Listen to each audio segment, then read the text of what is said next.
Call this meeting to order so we can get started on time. We have a very lengthy agenda, so if we could all stand up for the Pledge of Allegiance, please.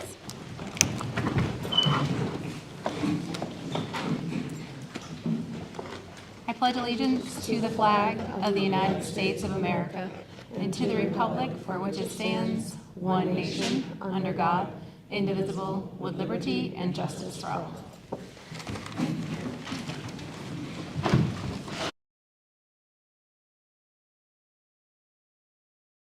The meeting this evening.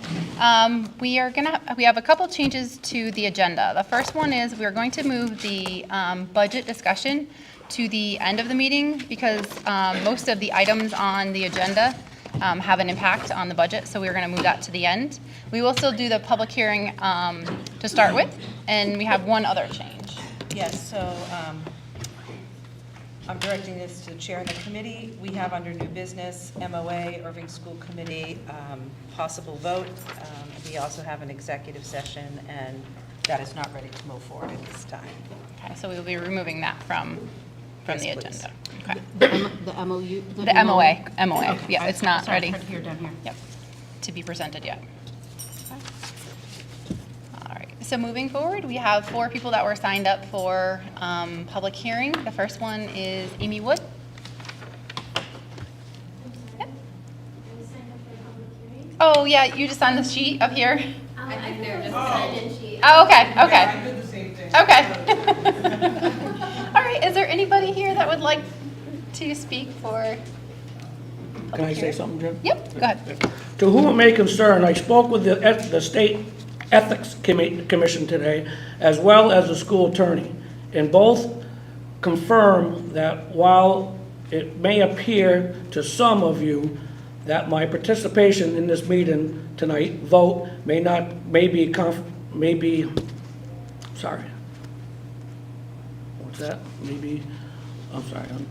conflict of interest. It is not a conflict of interest. I have written documents on files with the town hall confirming this. I will and always be impartial when it comes to school committee matters. Thank you. Thank you, Eric. All right, so no other public hearings. We're going to move down to the approval of the minutes. February 8th, 2023, February 13th, 2023, and March 9th of 2023. So we have all 3 sets of minutes. Anybody have any? Make a motion to accept. Great. I'll second it. All right. Any further discussion? All those in, Change. Yeah, it is. I looked, yeah. okay. Thank you. All those in favor say aye. Aye. All those opposed? Okay. The ayes have it. Sorry, I meant to say aye. All right, the warrants. So we have some gifts, or no? Do you just have gifts or grants? I have grants. Okay. We have updated allocations as of March 2023 for Title IIA, Fund Code 140. Our total allocation was $4,061. Our additional allocation is $38. Our total new allocation is $4,099. Fund Code 305 for Title I. We had a new allocation of $44, so our first allocation was $30,542, an additional $44, which brings us to a total new allocation of $30,586. The IDEA grant, Fund Code 240, we had a new allocation of $237, added to our original allocation of $52,812, brings us to a new total allocation of $53,049. And finally, Fund Code 262, Early Childhood Special Education, we had an additional allocation of $6, added to the original allocation of $1,582, brings us to a new total allocation of $1,588. So I would need a vote to accept those amended grants. And that's for fiscal year '23? Yes. Motion to accept the grants? Second. Yeah, I'll make a motion to accept the. Okay, and we have a second? Second. Okay, perfect. All those in favor say aye. Aye. Aye. Any opposed? Okay, ayes have it. Thank you. Thank you. All right. Report of the Gilmonte representative. I'm not seeing her here. Okay, so we will jump past that one. The CES report. Mackenzie? There's a meeting coming up, so there wasn't Okay. anything. in When is the between. next meeting? It is the 29th. I just double check that I have that date right. 1 second. Sure. Yep, 29th. Great. Thank you. All right, regionalization update. They are meeting tonight. Okay. They meet every Tuesday. We have a meeting. I know, I ran into that as well. So I'll report back with updates, but there weren't any real updates from the last one because I think they didn't have a quorum, so then they rescheduled. So Okay. So so they're meeting tonight, so 3:21. Okay. All right. Capital Planning Committee update. I don't have anything to report. Lisa, do you have anything else? Okay. Oh, zipping through. Superintendent's report. Yes, I will try to be as brief as possible since we have a long agenda tonight. My March superintendent report will cover some DESI updates as well as some Union 28 updates. Right now, we're working to complete our Student Opportunity Act Plan reports for DESI. We have an assessment of our current ELA programs as we work to close gaps and help all students achieve success. I had a visit at Swift River School with Representative Aaron Saunders and the Department of Environmental Protection and other state colleagues. They are working to assist the towns of New Salem and Wendell with the PFAS issue, but it was also nice to connect with Representative Saunders, who represents some of the other districts in Union 28. March 10th, we had a literacy professional development with the leadership team. We looked at assessments, and some of the guiding questions we asked were, what types of assessments do we use?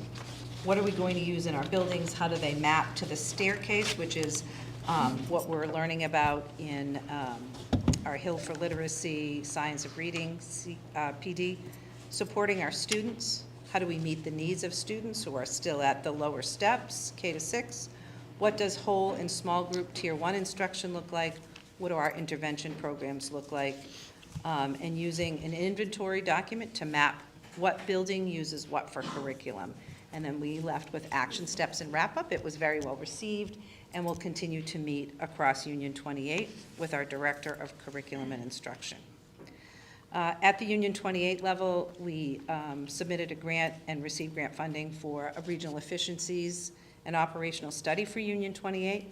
We are working in partnership with the Collins Center, and they have interviewed most of the central office staff. I will be meeting with them this Thursday, along with my executive assistant.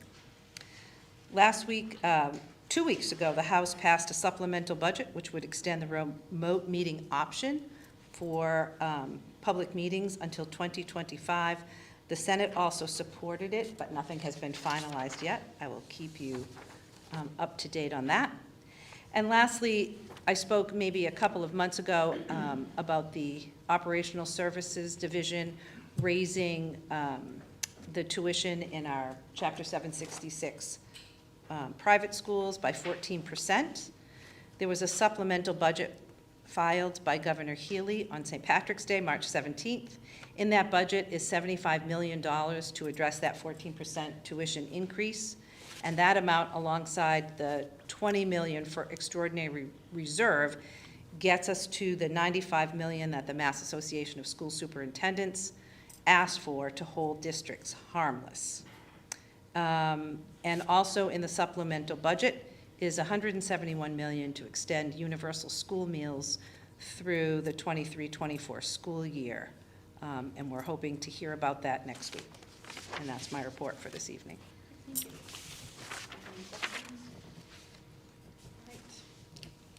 Director of Finance and Operations report. Okay, so in the interest of time, a very full agenda, I'm going to keep my report short as well.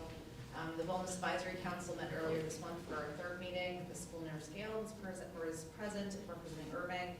It was a great group to have since we focused our time on assessing our current practices in modules 3 and 5 of the CDC's School Health Index.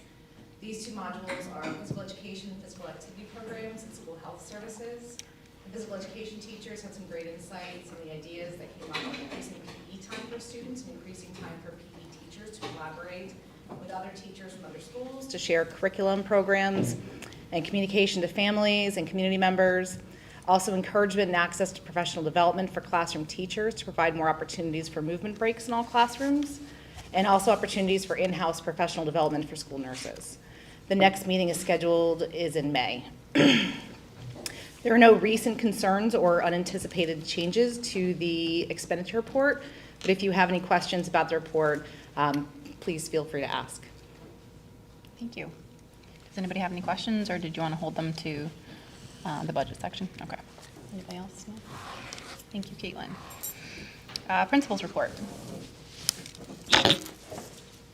I too will keep it brief this evening. I just want to share that we're starting another round of literacy data assessments with our dynamic literacy team of Wendy and Melissa, and Lindsay Rodriguez, our director of curriculum, will be joining them. And we're going to be having our mid-year data focusing on what the staff has learned from the science of reading. So we'll be moving away from the benchmark system of looking at data and looking more closely at the needs of every individual student, K through 6. And we'll be using the staircase that Superintendent Colquhoun had addressed earlier. I want to put a plug. Our amazing school adjustment counselor and school psychologists have a 3-part parent series that is being offered. The first offering was internet safety. Tomorrow night, please come. It's online. I just posted it on Dojo. Anxiety, anger, and mindfulness from 6 to 7:30. And on April 12th, they'll be sharing some thoughts and helping and supporting parents and guardians around positive discipline. We're going to have our first all-school talent show. We have students pre-K through 6 who are involved, who have volunteered and want to participate, and that will take place on April 13th. We'll have a school day performance. We will also have an evening performance for families and the community members to come. Our parent organization will be having a basket raffle, which will be supported by our school day staff, and we will also be having a concession stand, and we've been outreach to families asking for donations for that concession stand, packaged goods, chips, bottled water, bottled juices, granola bars. It's on Class Dojo as well, and we'll continue to send that out. And school council had a meeting this week, and they will be sponsoring a bingo for books evening, and that will take place in May, not too far after April vacation, and it'll be an evening here in the cafeteria where families can come in and play bingo. There'll be pizza for sale, there'll be a concession stand, and our library teacher extraordinaire will be helping with the books and calling numbers that night. So that's all I have for you. Thank you. Typically you give us the numbers for each grade. Do you happen to have that on handy? What the current enrollment is? I don't, but if you'd like to wait less than 30 seconds, I can Okay. get it for you. It hasn't changed.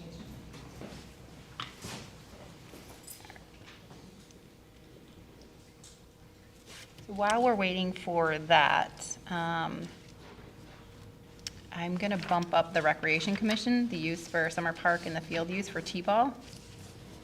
While we're waiting. Jackie, did you want to come on? You can speak from there if you'd like, or you can get closer. It's up to you.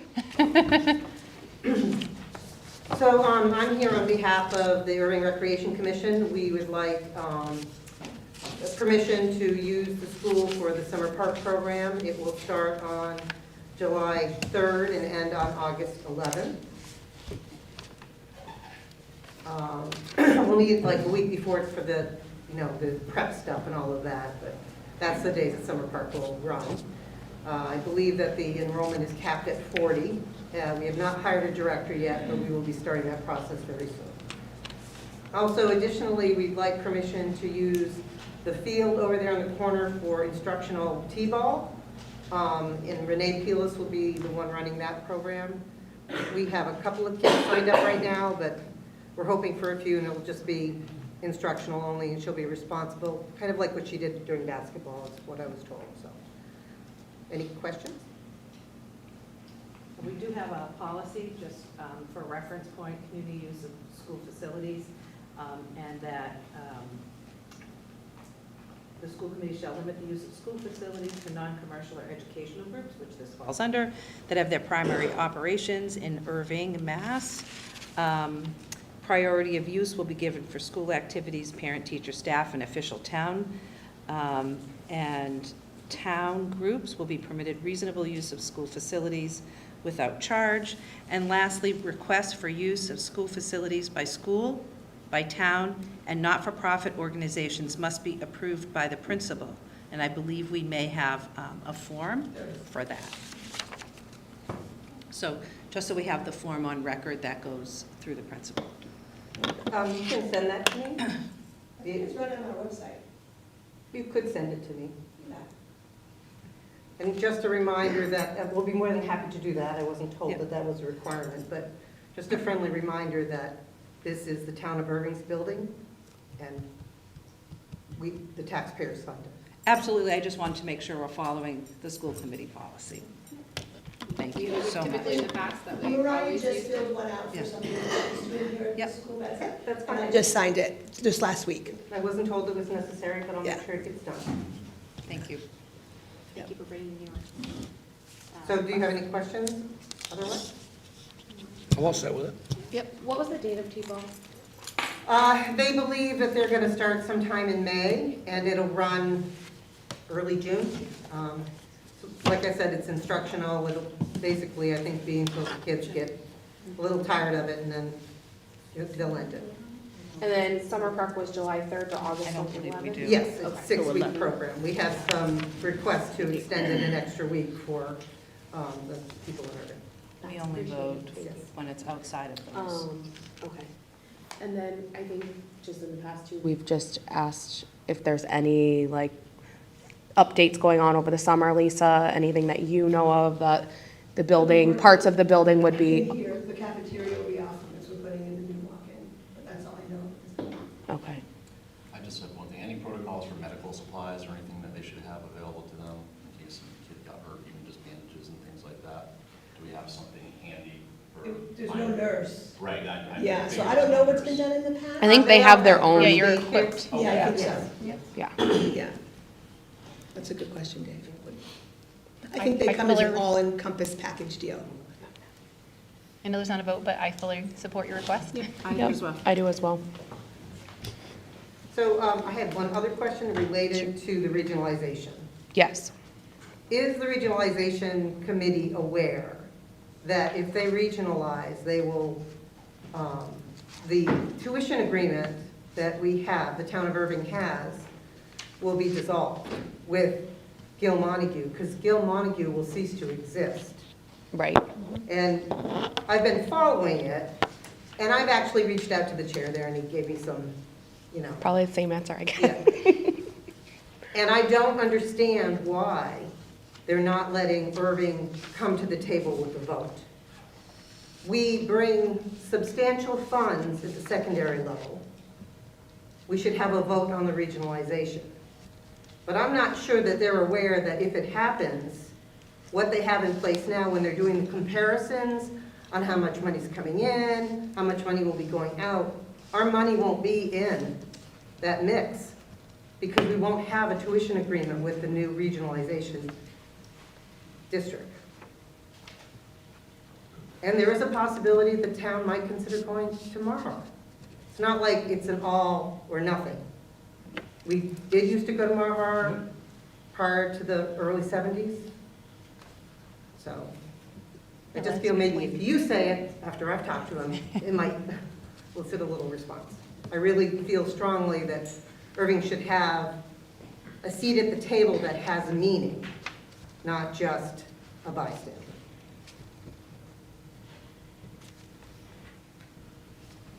Thank you. Good points. Yeah, I appreciate that. Thank you. You want the update? Yes, thank you. 125 students total, 22 preschoolers, 12 kindergarten, 18 first graders, 16 second graders, 17 third graders, 14 fourth graders, 13 fifth graders, and 13 sixth graders. if you want it broken down, first-year preschool students, there's 11, and second-year preschool, there's 11. And we currently have 14 students enrolled for preschool for next year. 14? Okay. Great, thank you. Of the 22, how many are moving on to kindergarten? 11. Yeah.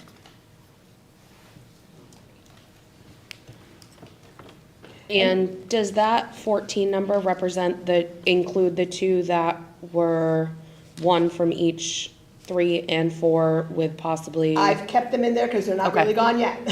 Okay, Yeah, until I get that paperwork from the sending school. But we do have confirmation that the family is leaving town. I believe even before the school year's over. And just remember, there are kiddos out there who don't come to the Erving preschool, so there could be more for our kindergarten enrollment. We just haven't seen them yet. There are kids who don't go to preschool here because our hours aren't conducive to working family hours. but kindergarten registration did go out, and there's Absolutely. outreach to them just the same as there would be If for we know who they preschool? are, we do. If I don't Okay. know who they are, we can't outreach to them. Okay. Any other questions? Have you received a response for the census? I'm not sure what, Have you received the census from the town? I don't usually look for that. I'm not sure. That's on the agenda item tonight for us to authorize. It needs to be voted So, on. yeah, in we vote committee. on it, and then it will be sent over. So it hasn't been authorized by us yet. Okay. But it I will be mean, shortly. I've Yes. gotten it in the years that I worked here, but okay, that's all right, we'll wait for that. So no budget and personnel committee report. Union 28, have they met since we had met last? We were supposed to meet last night, but I had to change it because I was required to be at the select board for New Salem and Wendell. And so it is postponed until next Monday, the 27th, virtually at 6:30. Okay.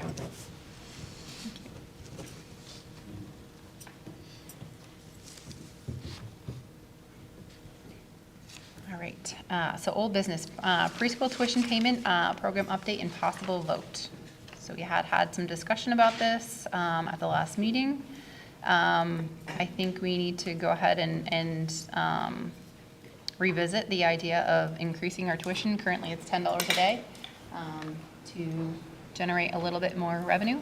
I feel like when we met last, it was well received by the community in increasing the cost per day.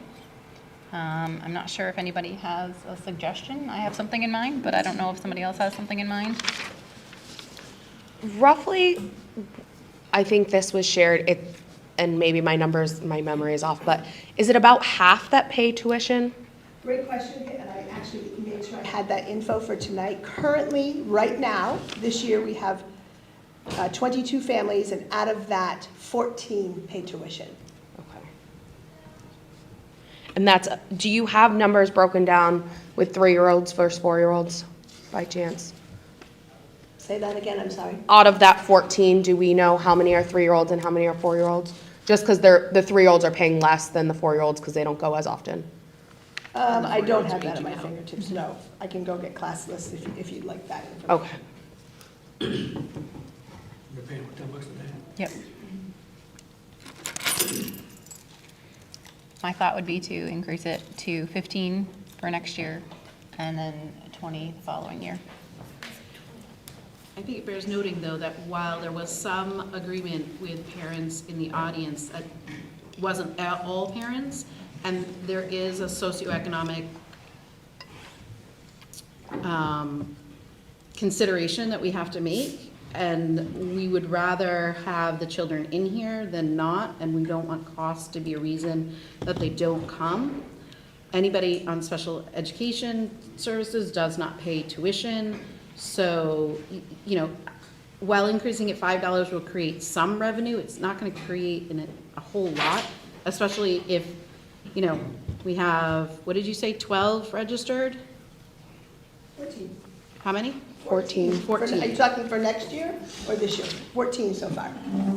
Well, yeah, for next year, because that's what we're talking about, raising the tuition is for next year.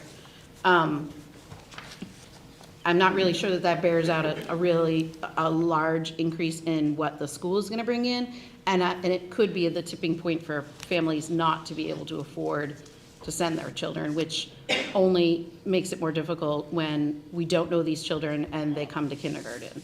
But you also have to consider the fact that daycare is is much more costly than. Sure, than they may this not go to is, so- daycare. I mean, they may be home. You know, if the choice is to stay home with a parent or to go to preschool, and if the cost is such that it's not feasible for them, they'll stay home, or they'll stay with a grandparent, or they'll stay with a neighbor, which does happen quite a bit. Again, not to go back, last time around, I was trying to eke out every cent we could, so I'm fully aware of that. I'm just saying, there is a tipping point, and if we want these children to come, we need to be mindful of that tipping point, especially with all the other costs nowadays going up. That might be just enough in their budget that is not gonna allow them to be able to attend. I think, all right, we'll take some questions from the audience first. Go ahead. Sorry, I just wanted to speak to that. I know I was an advocate last time of raising the tuition, which I still think is a great idea because there's a lot of our peers that are paying way more to go to Jaduke, which is $55, $60, and they're not getting master teachers. They're getting people that are educated, but not to the degree that our teachers are. And I don't understand why we can't raise the bar a little bit, even to $20, and ask, we can put on the registration form, like if you need a sponsor, or if you need your child to be sponsored, why can't that be an option? That either I'm speaking for myself, but I wouldn't mind sponsoring $50 or $20 if I have that extra money to help another family out, or, PTO can offer some money out. Like, I don't understand why we can't think outside of the box. I don't feel like not raising tuition is the answer. I don't want to lose a preschool class, especially with 14 kids coming in that we know of already. We need both preschool teachers here that are licensed. And I mean, I just had my pre-K conference today, and my student is ready to go for kindergarten. Like, I was pretty impressed. They got him, all I cared about was social emotional in pre-K, and I found out he knows a lot more than what I ever expected. So Jamie's getting a prepared class and ready to go. And I don't know, I feel like we can offer sponsorships, and I don't think raising it is gonna deter parents, like we're so afraid of. Sorry. Thank you. Jackie? If your concern is the families that can't afford it, why can't we institute some sort of sliding scale fee based off of income, where those that can afford the increase, and I agree, I understand you're trying to lessen the blow a little bit with the 15, but $20 a day for preschool is, you can't get a daycare provider for that. You can't pay your parents or your grandparents or your aunts or uncles. You can't, that's just not feasible. But if you had a sliding scale, and those that qualified for the social programs would get a reduced rate, say make it $10, keep it at the 10, then that's the best of both worlds. Those that can afford it can afford the increase, and those that cannot, you wouldn't know. That's what the principal would come in. It wouldn't be noticeable on the surface. So. Parents can claim this Correct, you can claim it. Would we have to, But I guess my question is, like, with the sliding scale is, I think right now, our person that collects tuition is also a staff member. I don't know what the circumstances are, but it's obviously an additional role on them to do that. So when we offer a sliding scale, this is just like my thoughts, is that we're then adding another layer of something maybe on her plate that she may or may not have time to do, and or we're getting really sticky into people's financial matters can where say we is we may do- or may not yep. be getting the accurate information anyway. So like, We do offer I it think at other there's- Union 28 schools, and we don't have a person in particular that's dedicated to that. I mean, it's up to the committee to decide, but I'm just sharing with you. I think you have the lowest preschool tuition rate in Union 28, and we do offer other options for families to accommodate economic need. It's just, when you go in and you reduced and free lunch, and now, I mean, lunches and breakfasts have been covered since COVID and all of that, but before that, you had to meet that threshold, and schools asked parents to fill out the financial form. There's no reason why that can't be down at the pre-K level as well, and then that just goes, then it's not an added expense for the person collecting the tuition, because they're gonna know, okay, this person pays, so much a week, and this person pays less, but that's all they're collecting, so it's not an added responsibility for them. And like you said, other schools do. I'm curious to know what other preschools in Union 28, what they charge per day. So I don't have that at the tip of my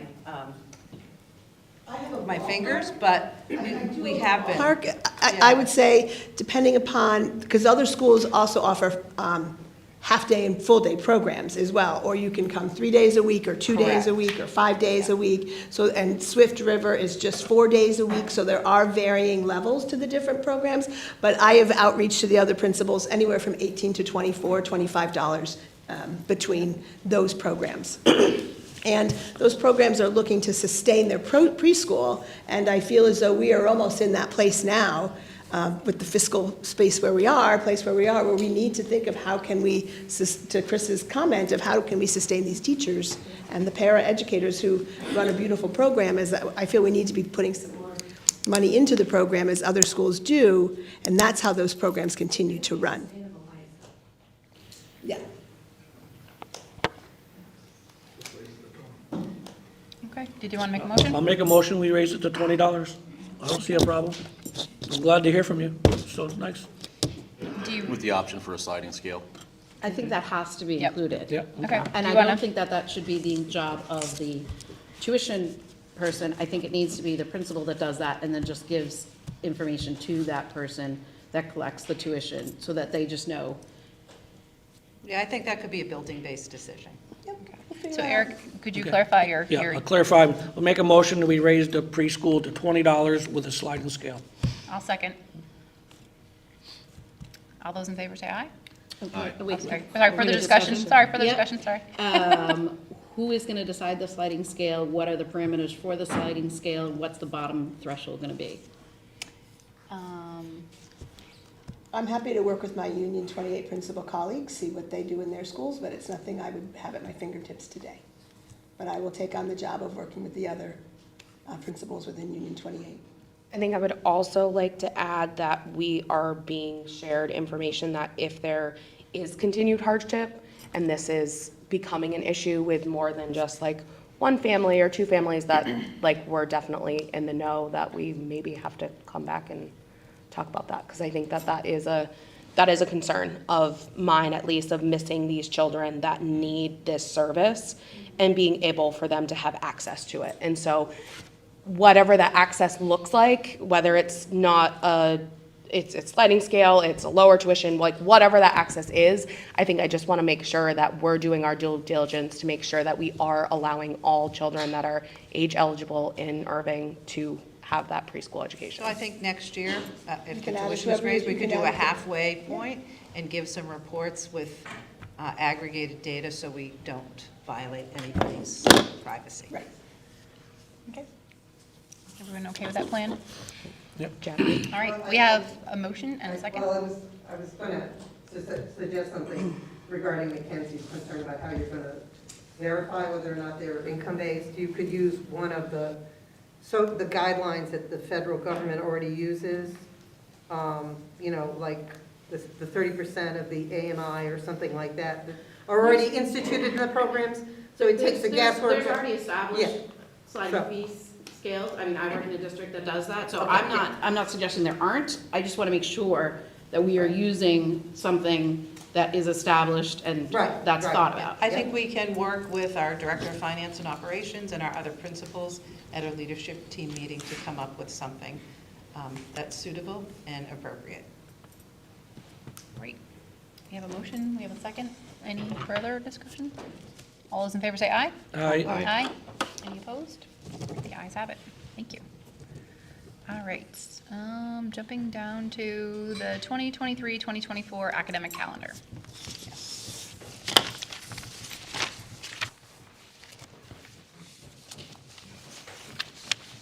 So it looks like we've moved one of the curriculum days.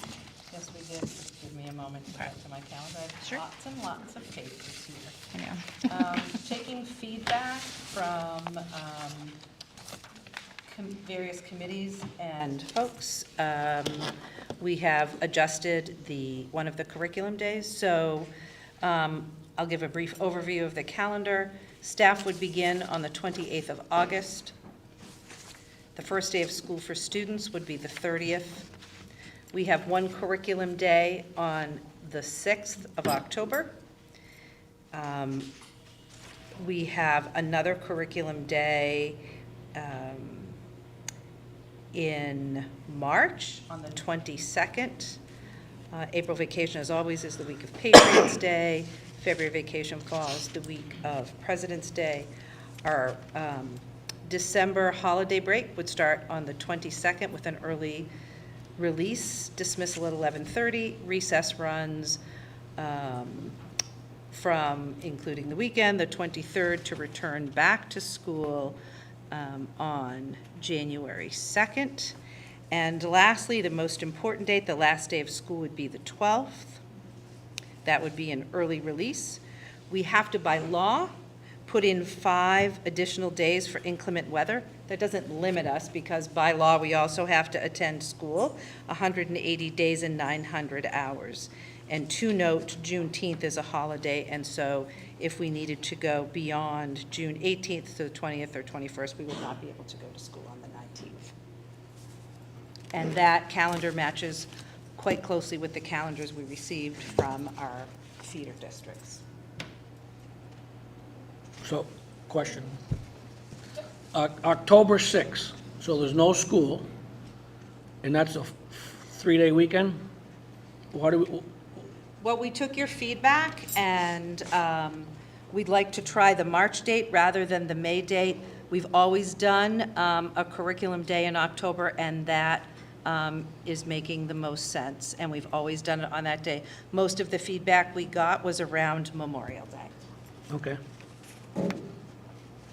I still think the concern that was raised by people on the committee, by staff, and by other people was that we're asking parents to either take the day off or find alternate care for their children on a long holiday, and for them, putting them in a position where if they are in another district or a job that does not allow them to take a day off before a long weekend, which seems to be a lot of employers, it's just adding another barrier and a hardship to families. And we hear that, and that's why we're trying the March day instead of the Right, May and day. I appreciate that. I guess I'm just saying it's not changing anything for October, so. No, not yet. I'd like to see how this works out, and we'll bring feedback back to all of the committees regarding the calendar. So why wasn't it an option in October? Just curious. Well, Was there we're things already just planned, or- starting school in September. We like to get the students settled, the teachers settled, and it does sort of kick off the beginning of the year in October rather than early in September when we're still learning routines. And that's the date that the principals and I settled on. Yeah, question. Does this show that preschool and kindergarten are starting the same day as the rest of the school? No, we don't typically put that. This calendar is just the start date for the districts and the end date, which is really what school committees are voting on. They're voting on the start and end dates. Oh, okay. No, it says it says kindergarten right and here. preschool begin on September 5th. Oh, okay, It's on there.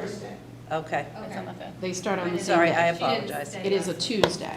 Has the staff had a chance to see this calendar? Yes. Yep. We met as a leadership team, and all principals were directed to share it with staff, which they usually do. Yeah, she just didn't say it that way, so I was wondering if it was on there. Yeah, kindergarten and preschool would start on the same day on September 5th, which is a Tuesday. And that allows enough time for screening for kindergarten and preschool, and are you back to doing home visits? Screenings aren't done. Screenings are done within the school day. That was changed by the early childhood team. And preschool teachers will make the decision if they want to do a home screening or if they want to have parents come in. And last year, some parents came in for a tour of the classroom. So on the 30th, is the first day of school, the 30th, the 31st, the 1st. You're saying no screening for preschool and kindergarten happens those days? No, it has been changed, and the screening happens by the preschool and kindergarten teachers during the school, beginning weeks of the school year. There are no screenings on those 3 days. Can I say something about kindergarten?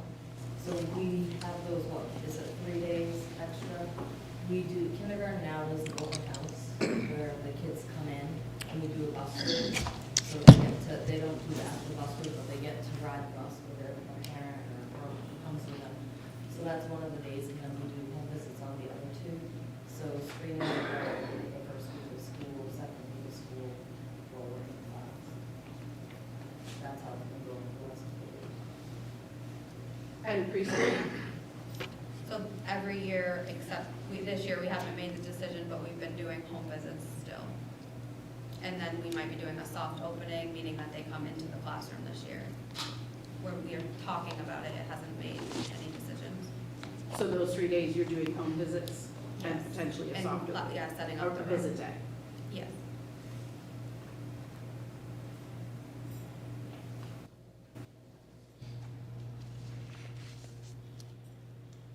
And usually we started on that Wednesday with 4s and then came on the Thursday with 3s, so it is going up a day.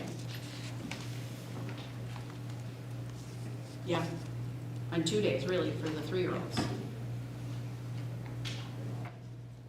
Part of that change is a request from families. It's challenging when a working family has K through 6th grade students and a preschooler.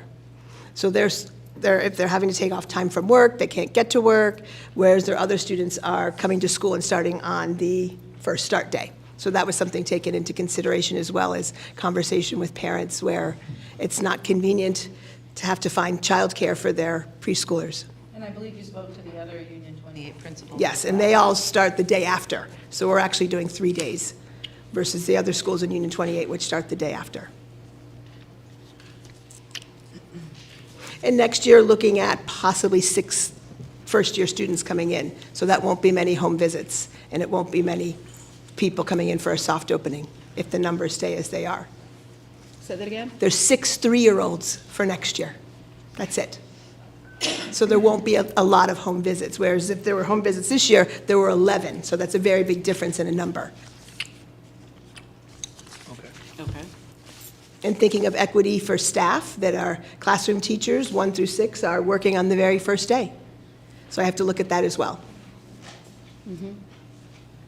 That's why the screening worked out so well, because they were working. I mean, they were actively working. Not that you're not actively working now. I don't mean it to sound like that. Let me clarify that. That's not what I mean. I just mean if we have a very, very small class, which I think is what Lisa was alluding to, all of that time may not be needed for home visits, but.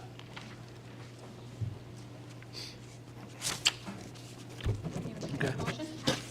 Make a motion to accept the calendar year. I'll second. Any further discussion? I think I would just put a note that for next year, I'd like it not to be on a long holiday. I'll just keep plugging away until we make that change. Yep. And I take feedback from all of the committees and all of the principals as well, so thank you for the Yeah. feedback. I mean, the 13th, the 20th, the 27th, any of those Fridays. All those in favor say aye. Aye. Aye. Any opposed? The ayes have it. Thank you, we appreciate that. All right, identification of school choice seats. Yes, I know we are typically not a school of choice, but the process in all of the other schools in Union 28 is this month we identify, are there, or would there be any available school choice seats? And next month, we vote to be either a school of choice or not. And then all of that information goes to DESE. We let them know so that they have a record, are we a school of choice or not? So we don't have to lay out the details tonight, we just have to decide whether we want to be a school choice this evening. Nope, just would there be seats Oh, okay. for I school gotcha. choice Okay. if possible? So it's not a vote, it's just informational. Oh, gotcha, okay. And typically, we just ask the principal, if we're a school of choice, do you foresee any seats being available? There could be, sure. And that's all we need to know Okay. for now, and then the committee could vote and discuss and vote next month about school choice. Okay. Can I ask a Yep, quick preschool absolutely. question? Sorry, not like going back one. Is preschool tuition available to be paid online? Has that been made Yes. official? That's Yes. Yep, Okay. we are up and implemented. We have a meeting to, where was it in Unipay here? Once that option is like up and running, can we just make sure that's announced in either like the around town or the class dojo or whatever makes the most sense? Just so then I think it's helpful that parents can also plan next year, like knowing that that's now an option, that might be something they change. I'd also like to suggest that since we've increased, the tuition, that go out right away, so that parents can begin to budget for that, because it is doubled. Yes, go ahead. I just want to clarify, we're saying that we are going to be voting next time if we're school choice or not? Or, I just need to understand that. Yes, we have to, by law, We have to by law. identify Okay. ourselves. So as it could change if everybody votes yes to be school choice, The committee would. the committee, Yeah. right? Mhm. Yes, go ahead. I like that you said "we" though, because it's very, we're voting. I meant you guys, but. Just a clarifying question about the same topic about school choice. I know in the past, in Mackenzie, we served on the committee years ago together. The identification of school choice seats was particular classrooms that were identified with a number of students based on. I was just about to ask that. Current, or projections for next year's population. And so it's a fully informed vote, so that they're not just saying, yes, there's seats and we'll vote to become a school of choice, but are we okay with the plan of how many, so that it can be advertised properly, that there's a certain number, it can go into the lottery. So not just a general, yes, there's seats available, but how many in kindergarten, how many in first, how many in second, how many in third, based on your current and future population projections. And That's how- typically, We've done that for the 7 years I Right. served on the Yep. committee every year. typically in the I other agree. school committees, and we can do it whatever way the committee pleases, we just identify, are there any seats available? And then at the next month, we talk about, there might be some in kindergarten, there might be some in third grade, there aren't any in, other schools might say we take school choice in the early years and siblings in the upper years. So it really is dependent on the particular school committee, how we approach the discussion. Yes, Jackie? If you don't clearly define how many students you're allowing, if you do choose school choice, how are you going to advertise that? Because that's one of the requirements to advertise that you're going to I be a understand school that, of but, choice. so tonight I asked Lisa, were there, and this is what we do in other schools. Again, we can do it differently in Erving if you so choose, but then at the next meeting, the meeting where we vote, we talk about the seats that are available. Well, I served 6 years in the school committee prior to Mackenzie and Scott, and I clearly remember the former superintendent, Len Levitsky, clearly identifying if we had any seats and what grades they would be in, and letting the school committee choose whether or not they wanted to add to a certain, like, say they had 12 children in 5th grade, but they didn't feel it was a good idea to open the seats up in 5th grade, even though there were only 12 children, but it might have been better at the lower grades. So I'm not sure what the other Union 28 schools do, but I think in other school districts, they identify the seats to the school committee so they can make an informed choice. I think that would be next meeting though, is what That's what I I'm was grabbing, saying. But right? a number in mind. Where you want to cap class sizes. And you would come to me and say, in my former district, the committee knew how many they wanted per class. Unfortunately, we had to have 25. That's what we had. But if it was under a certain number, I could say I have X number of spots available in 4th grade. So I'll look to the committee to give me guidance. Next meeting is to say, Lisa, we're looking for 12 kids per class, and do we have less than that? So I'd like to make a recommendation that we, and as quickly as you can do this, because I know I'm changing the plan, find out this meeting how many seats and where, so that we can think about it and come next meeting ready to make a decision and not hear it and vote on it at the same time. So so you have the current And enrollment. that is Yep, we what have the Scott current is talking enrollment. about, we did in the past. You You didn't ha- just say, right. yes, we have seats, because that really isn't helpful. So you have You the current said- enrollment, right? Yep. So next year, I can tell you right now, there will be 11 kindergartners next year. Next year, there will be 12 first graders. Next year, there will be 18 second graders. Next year, there will be 16 third graders. Next year, there will be 17 fourth graders. Next year, there will be 14 fifth graders. And next year, there will be 13 sixth graders. And we have the number of 14 for preschool. And so it's not just about a numbers game. It is about what does that classroom look like? And typically, that's why we ask the principal, who knows their building intimately. Exactly, but that information would be helpful at this meeting to know, so that we can make an informed decision next meeting. And now we have the Not hear it information. and Thank vote you, on it the Lisa. same, within the same timeframe. You have the numbers in front of you. Would I say take any more second graders? Absolutely not.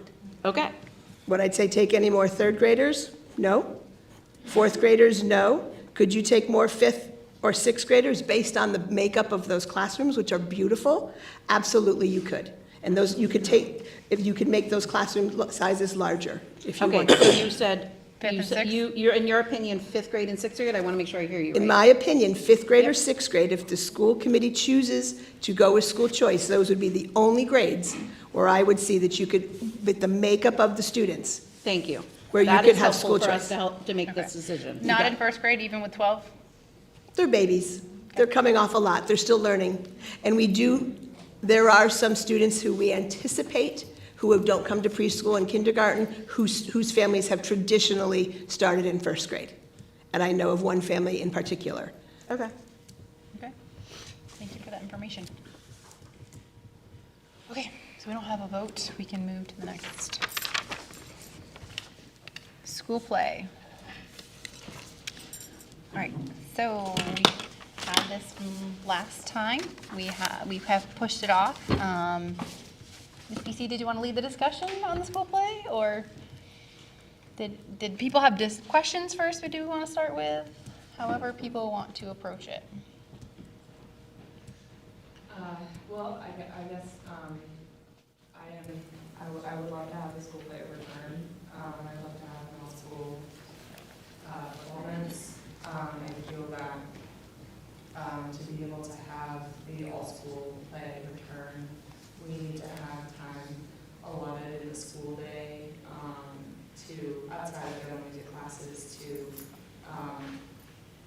work on it. And I think, the kids need, that we would need access to the gym also, just practically, because that's where it takes place. I think that, I think that the play was a huge positive thing about the school, and I think that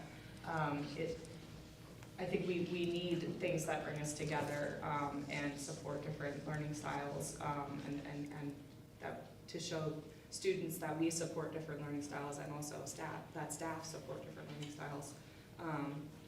And I think, but I think if we bring it back, I hope we do. It needs to be supported by staff and administration in a few different ways. One of them being that there's time allotted during the school day to work on it. I guess that's my position on it. Thank you so much. Yeah. Lisa, did you want to go over the data that you have presented to us?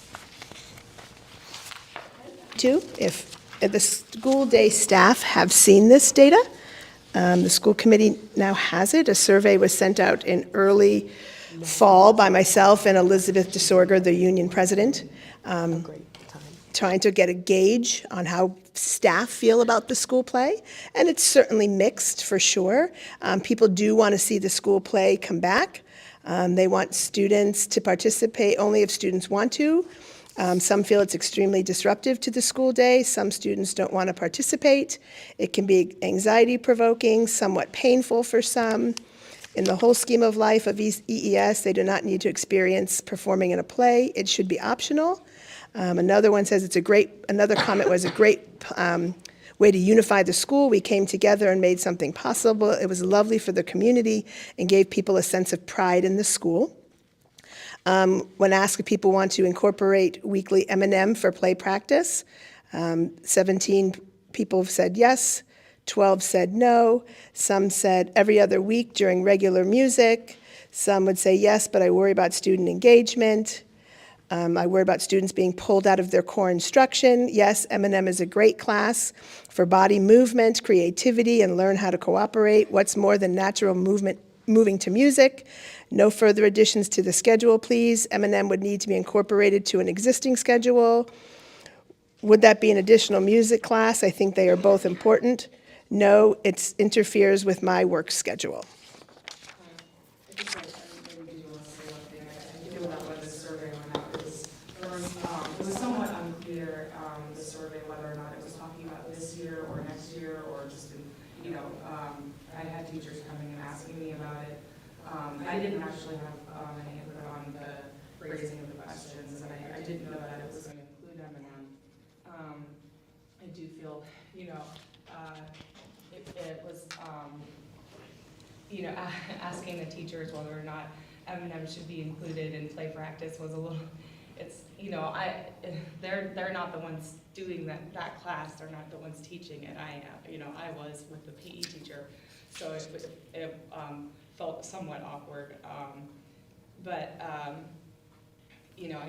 can assure you that if we do want to have an all-school play, it does need some time during the school day, and I think Shrewsbury is doing a play right now, and they are allotting time during the school day to support that.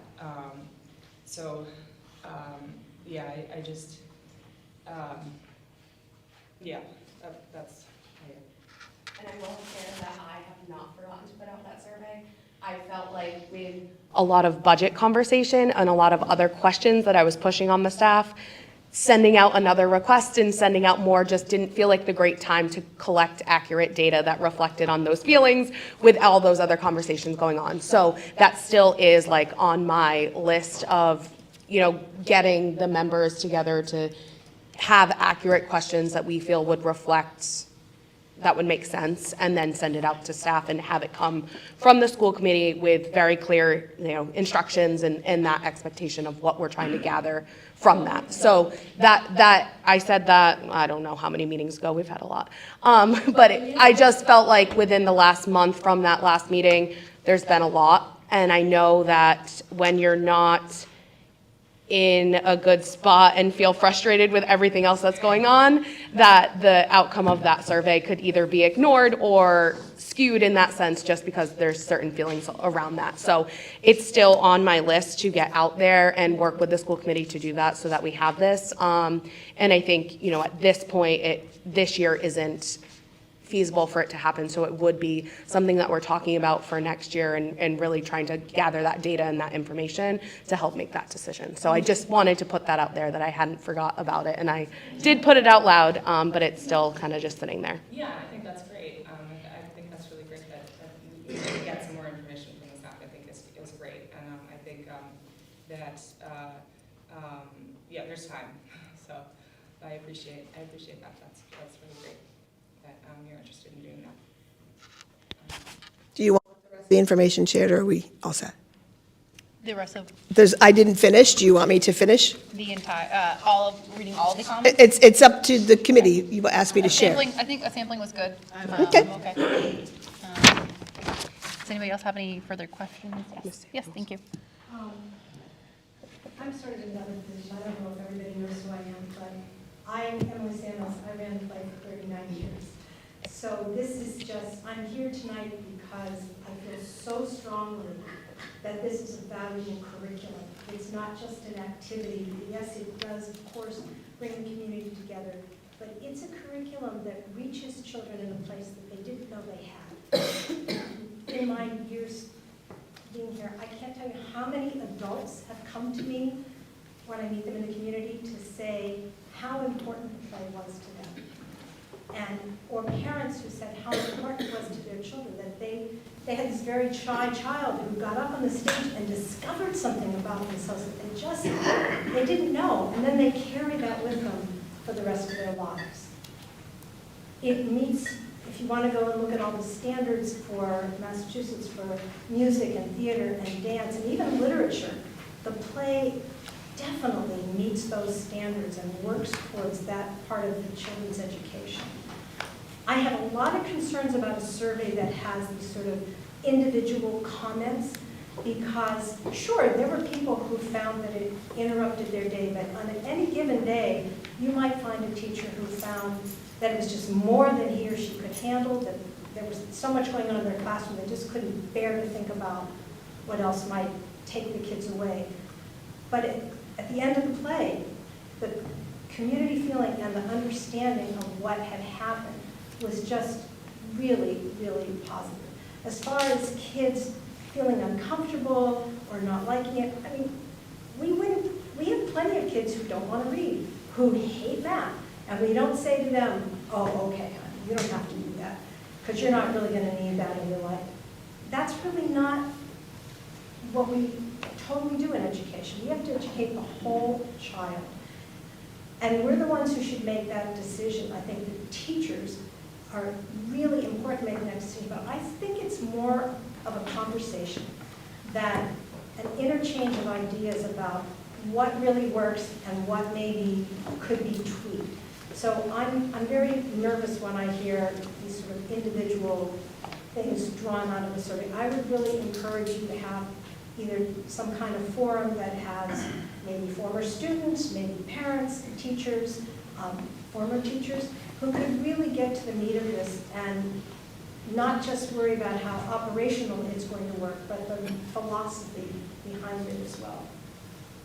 And I'm happy to help with anything. Actually, maybe I will say one more thing. Sorry to take up time, I know we have a lot, but I mean, I think just to address, students who feel anxiety or are comfortable with having different roles, I do feel like it was, I'm concerned about that too. I don't want to torture kids.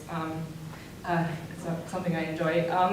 So, at the beginning of the year, we would start, at the beginning of the year, like we'd take a script and we'd start working on it and adjusting it for, the classes that we knew were coming in, because they're not, those kids aren't strangers to us. We want to make sure that the cast, we have the right number of parts for the 5th and 6th graders, and that we had a variety of parts and sort of maybe room for there to be some,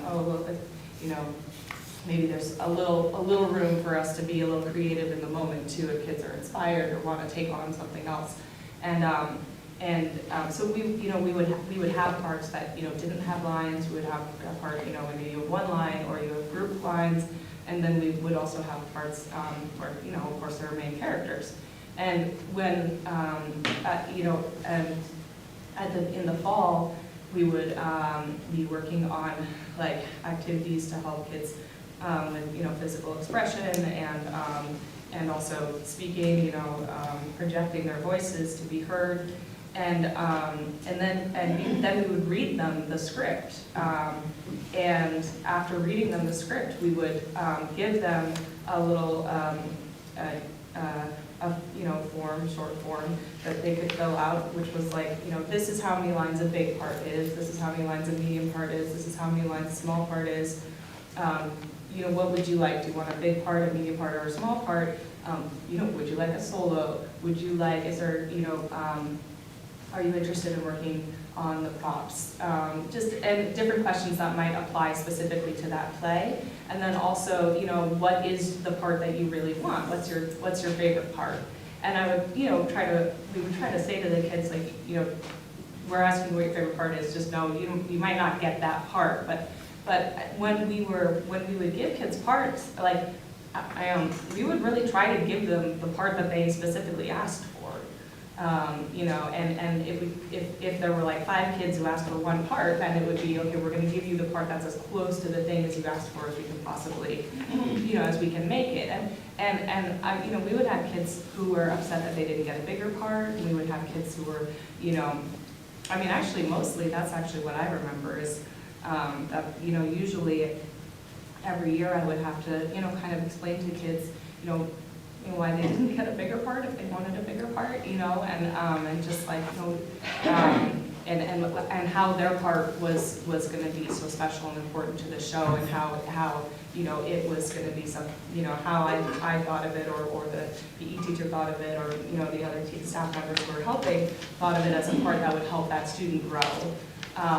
So those are the conversations I remember having, and it's really, it's always really tough, but I feel like we really did try to accommodate students, and I also loved seeing how the play would kind of turn into something else too with student input. They'd be like, can we make up motions for the song? And be like, yeah, awesome, yeah, go make up motions for the song, that's great. And or they'd say something funny, improvising a line and say something funny, and then we'd be like, oh, you know what, that was great, let's actually do that for real, like, let's do that. And the show would always, even plays that, like, all the plays have been done here before, but they all would sort of become their own version of the show because of the kids. And I think that's what's so amazing about having it be an all-school show and inclusive of everybody, is that it's like the kids shape it every time. And so it's the most amazing thing that I have done as a teacher, is put on these shows, and I have no doubt that there's innumerable benefits to the students in participating in it. It's hard to put into words, all of it. So, but I just wanted to sort of clarify that part of it, because I do know that it definitely, having kids be comfortable is really important, and I do care about that, and I feel like it's really important to accommodate them. So just to clarify how we kind of try to do that. And I just want to speak. The play is amazing. When I was hired, I watched it. It is actually amazing. I think it's something for the committee to think about, and Caitlin, perhaps this can really go into your survey. Or maybe it's a conversation with our PE teacher.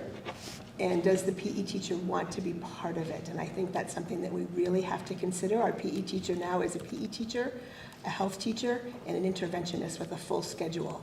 So I know that they've traditionally been part of the play. I would love to see the play happen without the pressure put on the PE teacher, who already has a really packed schedule. So I would love for Becca to figure out a way to make it just movement, and not just necessarily music and movement, involving the PE teacher, who already has a very, very, very busy schedule. And it's just taken a different turn and a different role at this point. So just to consider that, Caitlin, possibly in your questions, or having a pointed conversation with her. Is this about the PE teacher or about the kids? Because the play has always been about the children. I had my kids came up through here.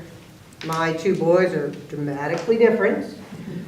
The youngest was not much for performing, but he blossomed and learned how to cooperate with other kids in the 6 years that he did the play. I was very disheartened to hear, as a former parent of Erving Elementary, that the play was no more, because I think they've been doing it for a very long time. My kids have been out of school for a very long time too, but I would urge the school committee to really look into it, have a forum, former teachers, current staff members, and how they could bring it back in a way that it was before.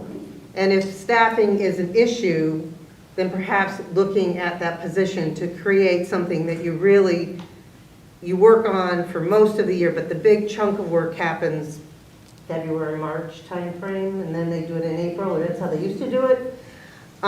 Because it's about the kids. It's giving them a stepping stone to get comfortable in front of children. And I have to say, at no time did I ever see a child that didn't want to perform be forced to perform. I mean, my kids have been in it since they were in preschool. My oldest had the distinction of being the 3-year-old on the Hercules stage in the baby crib. You know, if they were not comfortable in the limelight, they found another support position for them, so they felt they were part of the group, but they didn't have the anxiety that gets attached to it. So I just would urge you to re-examine this for next year and really give it some thought, because it does bring the community together. Not just parents come to this play, members in the community come together, grandparents, aunts, uncles. It helps keep this community in the forefront of all of Erving and not separate it. So I agree with the community connection, but I do want to follow up as superintendent who works with all 4 schools, that when we do the survey, we do get feedback from the PE teacher, because there has been feedback to me from previous more than one PE teacher that's why they chose not to continue with us here in Union 28. So I do think it is key when we have feedback that we include the PE teacher in that feedback.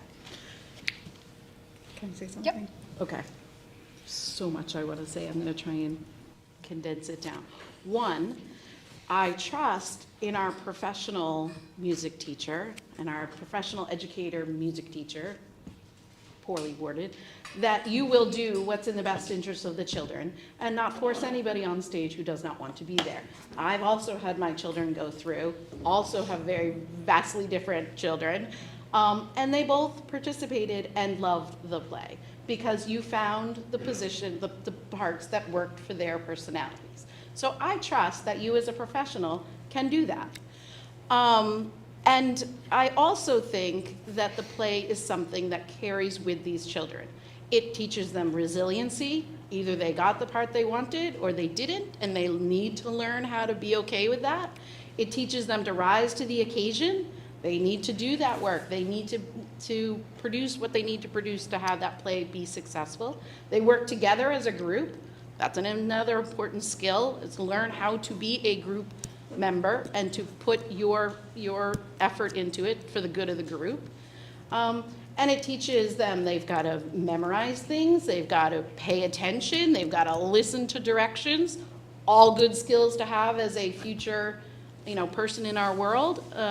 So the idea that this play is something outside of your core curriculum is offensive. It is absolutely part of the core curriculum. As much as we want children to learn math and English and science and social studies, we also want them to learn all of those other things that you're going to learn by doing this play, by participating in this very big project. I mean, it definitely takes months and months. To the point about the PE teacher, I appreciate that maybe they don't want to do it, but we don't say to the math teacher, you don't need to teach that unit because you really don't like it, and you don't have to do that in English because you really don't like it. If that is part of what the expectation is for that teacher, that's what the expectation is. If part of the role of being a PE teacher is that you are also participating in M&M and the play, that's what it is. If they don't want that role, then they don't have to have that role. They can find another position somewhere else in a different school system. But in Erving, if that's the expectation, then I see no reason to lessen that expectation simply because they don't want to do it. That is not what's in the best interest of the children.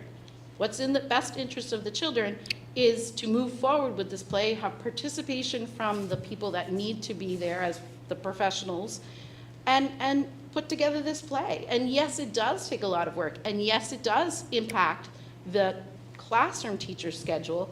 But again, we look at the bigger picture and say, for the bigger picture for these kids, this is important for them. Just as important as me teaching my lessons, it's important that they go at 2 to 2:30 and practice the play.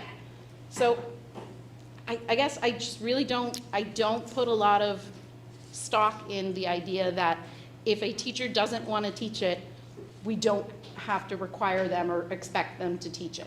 That's not what we hired them for. We hired them to do a certain job. If that's part of the job, if that's the expectation of the job, then that's what they need to do. So I think we need to trust in our professionals that we have, and we need to hold everybody to the expectation that their job, entails. I just want to comment between Mackenzie and Lisa's about the PE teacher, because that seems to be the driving wedge between everybody. The PE teacher, as I understand it, and I could be wrong, please correct me, is not doing just PE.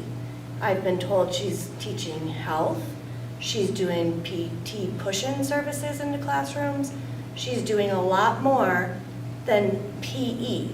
So I feel like, I could be wrong, but I also feel like there's a lot being put on her, and maybe that's not supposed to be the role. I don't know, and I feel like maybe there should be a better conversation amongst maybe the school committee and her, or Lisa and her, or Becca and her. Like, I just feel like we're coming at this from maybe not knowing all the pieces. I've just heard stuff in the community. I don't know what's true, what's not true, but I don't believe she is just doing PE. So I just think that that should be found out, what exactly is going on, why doesn't she want to do this, why do we have so much turnover in a PE teacher? I've been here, my kid's been here 6 years, we've never had a consistent PE teacher. Is it because of the play? I don't know. So I think we need to find out what the stopgap is. I think the next best steps are to go ahead and conduct the survey, to reach out to the PE teacher, to coordinate. I think that we'll continue this discussion. I want to be very clear that I'm not speaking of the person in that role, I'm speaking of the role in general. I just want to be really clear about that. Okay. In my role as the music teacher, I mentored a number of PE teachers. I was really lucky that I had an 18-year run with one teacher, and an 11-year run with another teacher, and 4-year runs with 2 other teachers, and then 3 or 2 with some other people. And in each case, when I mentored, especially the young men, I will have to say they were the least familiar with the idea of M&M, and I mentored them with the understanding, which I often would relate to 5th and 6th graders who are going, why do we have to have M&M? And I would say, this is physical education. Physical education is not just about sports or balls or running. It's about using your body in the best way that you can. And what M&M is doing is, I think I said some of this in my previous presentation, it's teaching you how to use your body both in a functional and an expressive way.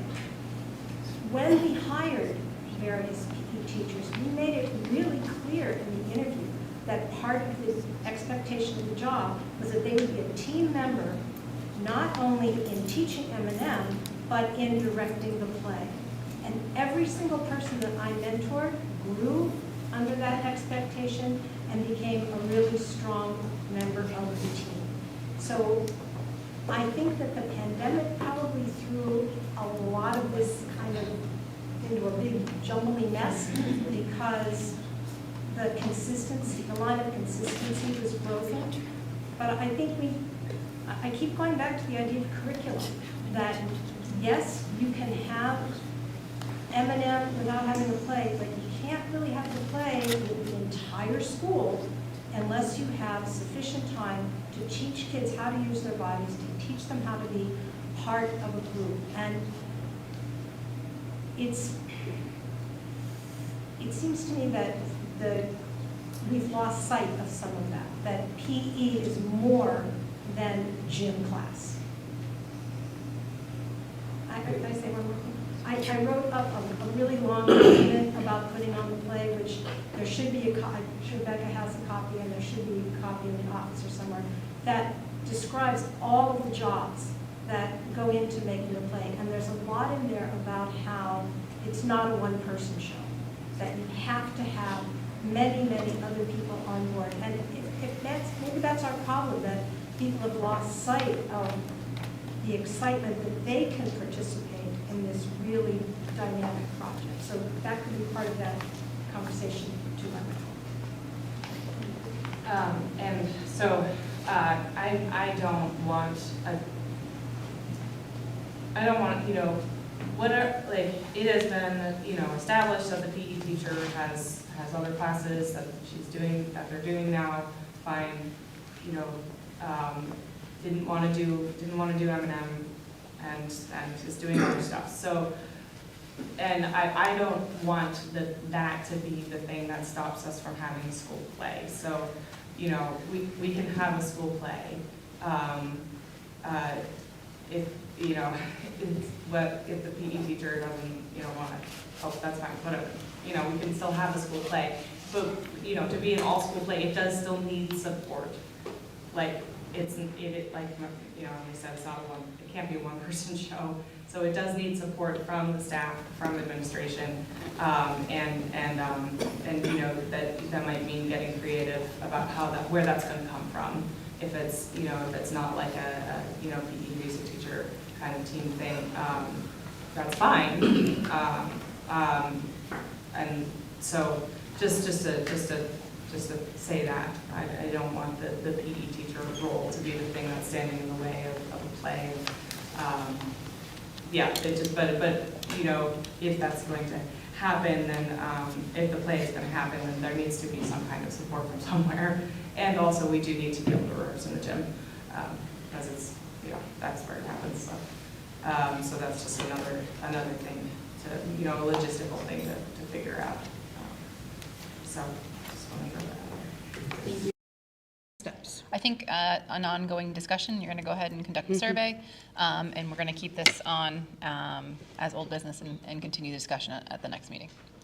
Does that sound okay to everybody on the committee? Yeah.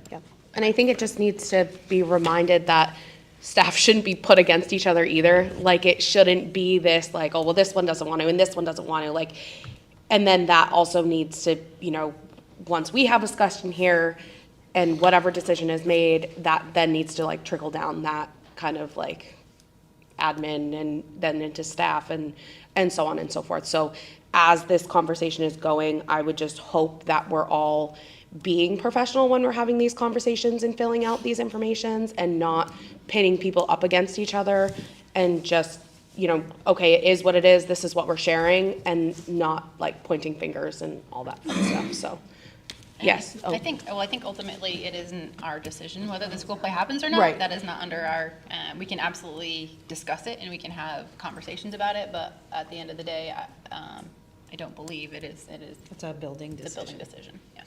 Yeah, the question I was gonna have is, I don't put a lot of stock in what I read on social media because there's a lot of things that are going out, misinformation and disinformation on social media, but things that I've read sort of alluded to the fact that it was the school committee that was cutting the school play in M&M. So I just wanted, after listening to this, you know, discussion, it's apparent that that's not how this came to be. There's other factors that came in at a school building level that made the decision. So just for whoever's listening at home and, you know, putting their comments on Facebook threads and, you know, these other places that they like to put them, to be clear, it was not a school committee cutting a program at the school level. That was a decision that was made at the school level and not the committee level. The committee doesn't have that purview to do that.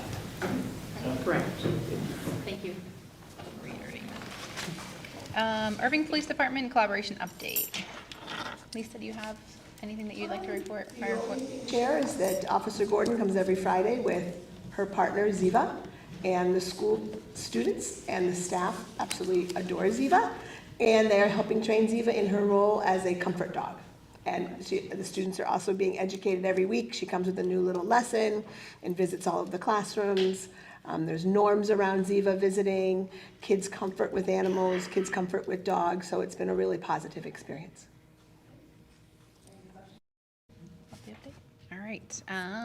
Request for town census report, discussion and vote. Yes, I have a letter to the town clerk requesting on behalf of the Erving School Committee a copy of the town census for births from September 1st, 2012 until present be released to the committee for the purpose of sharing this information with the Student Support Office, Karina Wislow, and the Community Network for Children Coordinator, Gillian Bodine. The census data assists with outreach and child-find activities to families with young children to inform them of the programs and services that the Early Childhood Program and the Community Network for Children program has to offer. We want to ensure that all families with young children have an opportunity to feel connected to the school community, are aware of the resources available, and have the parental support these programs have to offer. The Thank you for providing the Erving School Committee with the above requested census information. Sincerely, Jennifer Coquin, Superintendent of Schools, CC to the committee, Principal Candido, and Community Network for Children Coordinator Gillian Budine. So if you could vote for me to send that on your behalf, I would be more than happy to do so. I will make a motion to approve that being sent. Okay, I'll second. Any further? I'm just curious where this is coming from. Like, why are we formally voting to get the census? Did you do this last year? We did not. So why are we doing it this year?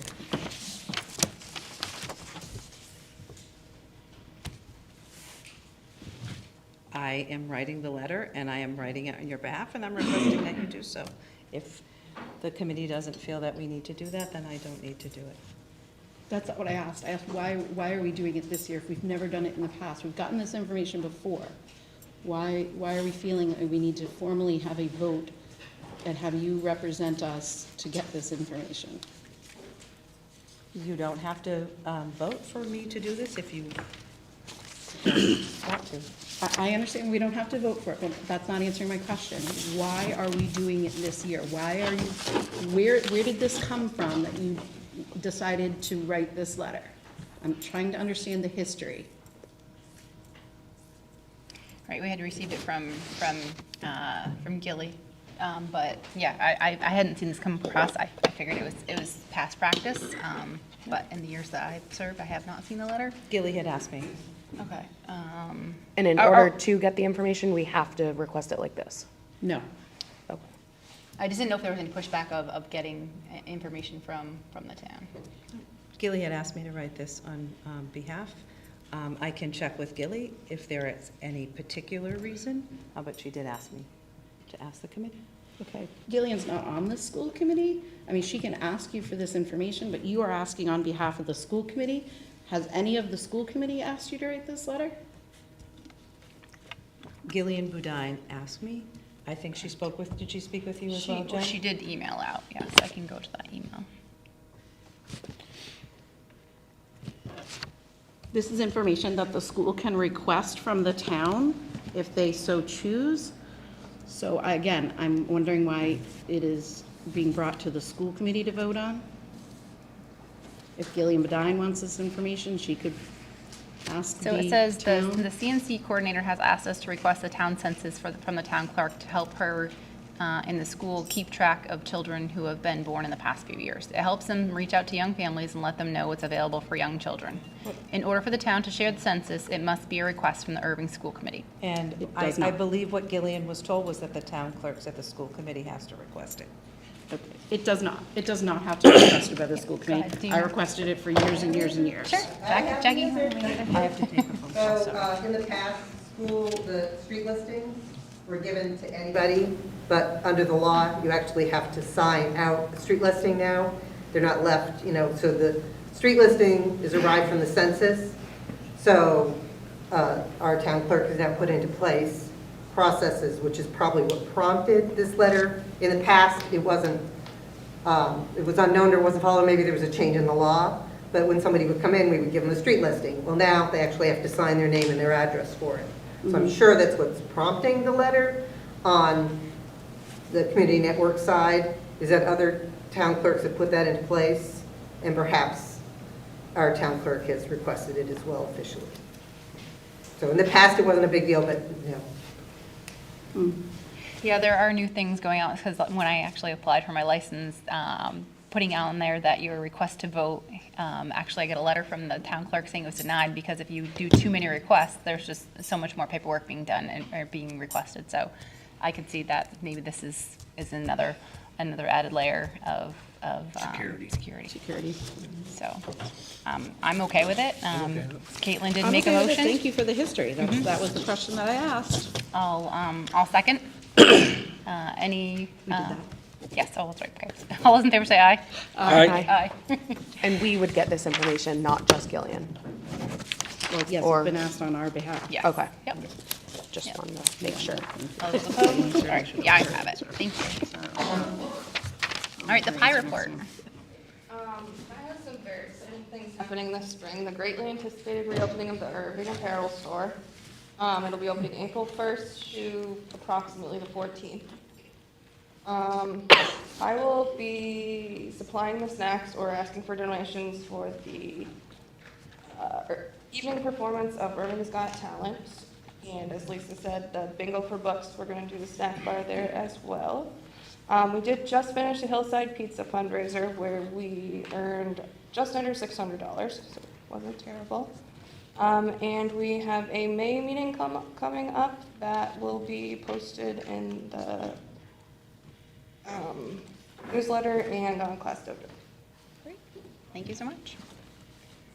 All right, so I am going to move the budget to right before policy review, so that we can get that discussion started. So, we have, so we have been tasked by the Erving Select Board to make $350,000 in additional cuts to the current budget that has been approved.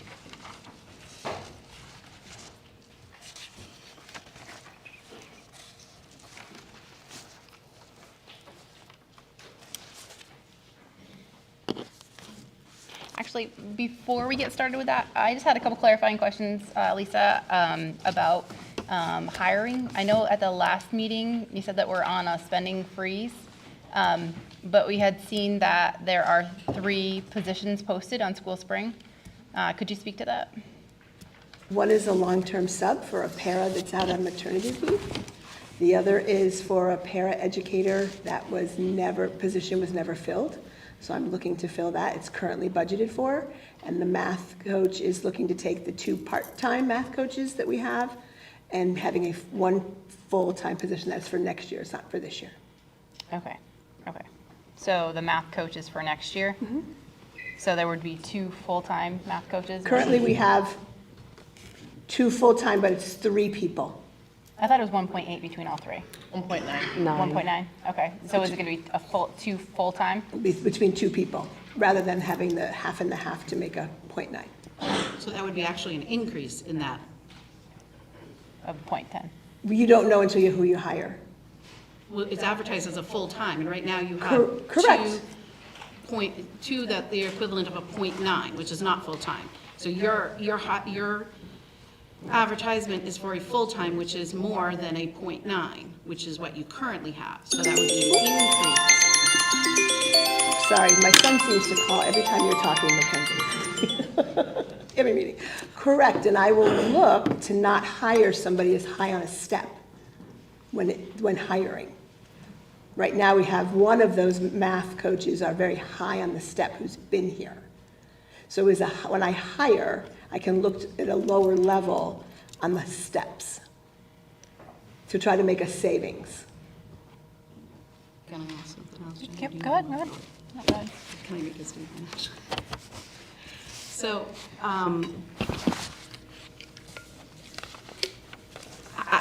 quite honestly, I'm baffled by that. Why would you have ads out for new staff when we are sitting here? I'll wait till you're done so you can hear me. No, I hear you. I'm turning my volume off. Would you advertise for new staff when we are literally in the midst of cutting $350,000 from our budget, which, try as I might last meeting, get it out of the copier and the printer and the pencils and pens, we couldn't do, which means that staff is gonna have to be cut. Why would you advertise for new staff?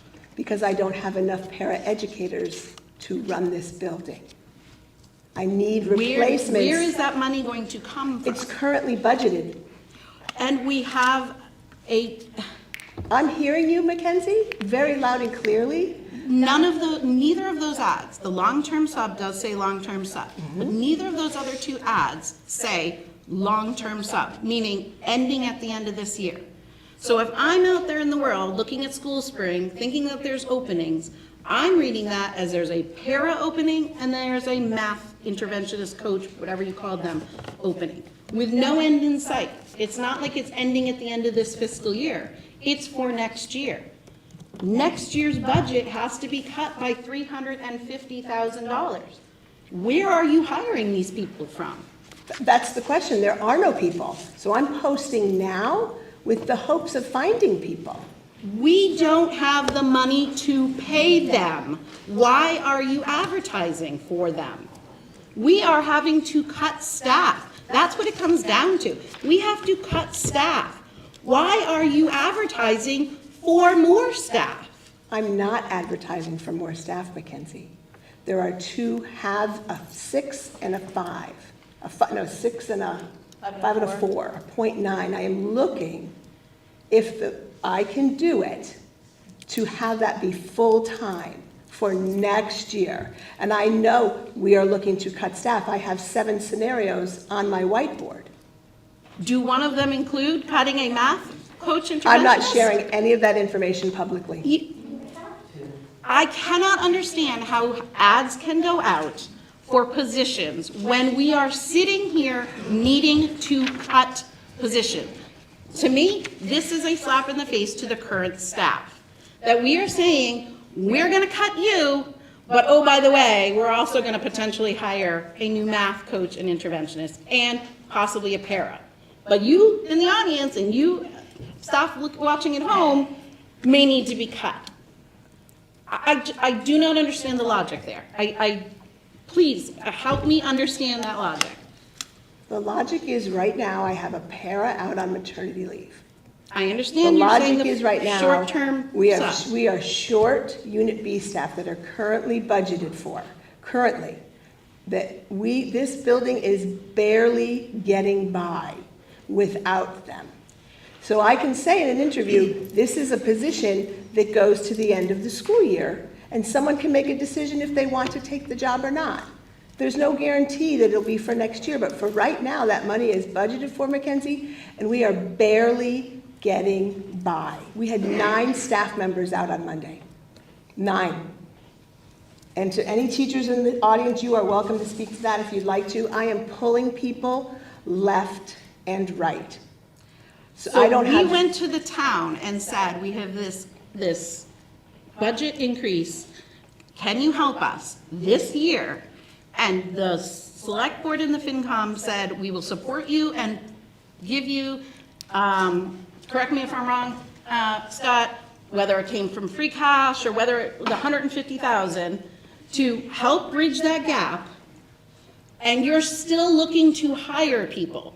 After we went and said, we do not have any more money, we need some more money to help bridge the gap this year, and then next year we have a $350,000 deficit, but we're still gonna try and hire staff. I do not understand the optics there. I don't. I'm sorry, I can't understand how we can support that fiscally. It is our budget.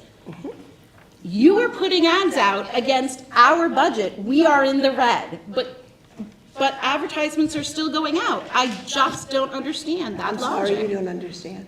Well, no, I mean, for next year, I guess I'm not quite understanding also why we would be posting for a position for next year when our budget hasn't been finalized. And we currently have 2 people in that position already. Correct. 3? 3.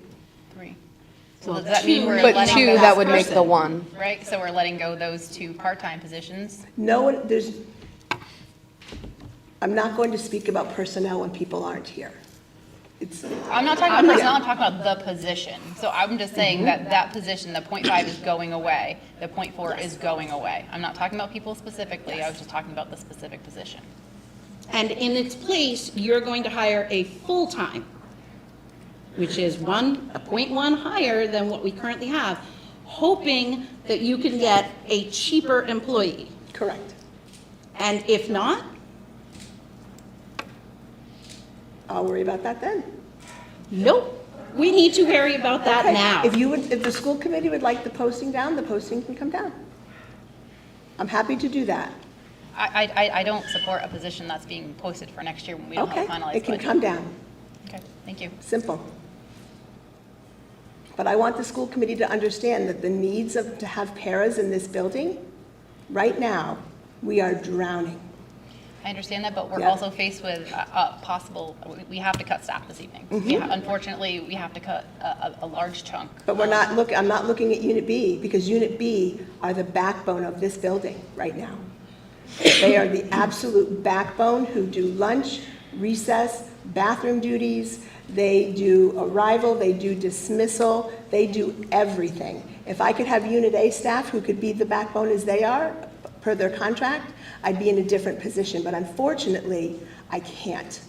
And if I could have that, I wouldn't be looking to hire staff who can help as the backbone of this building.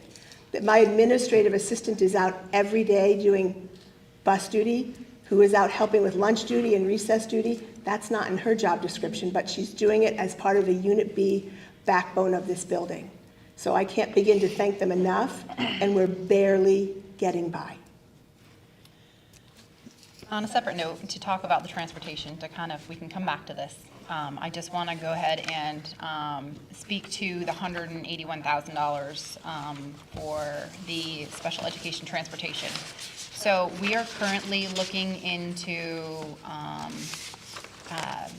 the town administrator, Brian Smith, and myself are currently looking into 2 different options. Looking into services, special education services with a contract, along with purchasing vehicles and hiring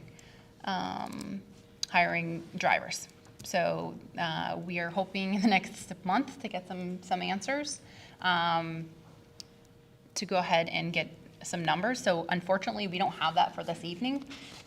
So we could possibly, I would think, I don't know. I don't know that we could touch that number this evening.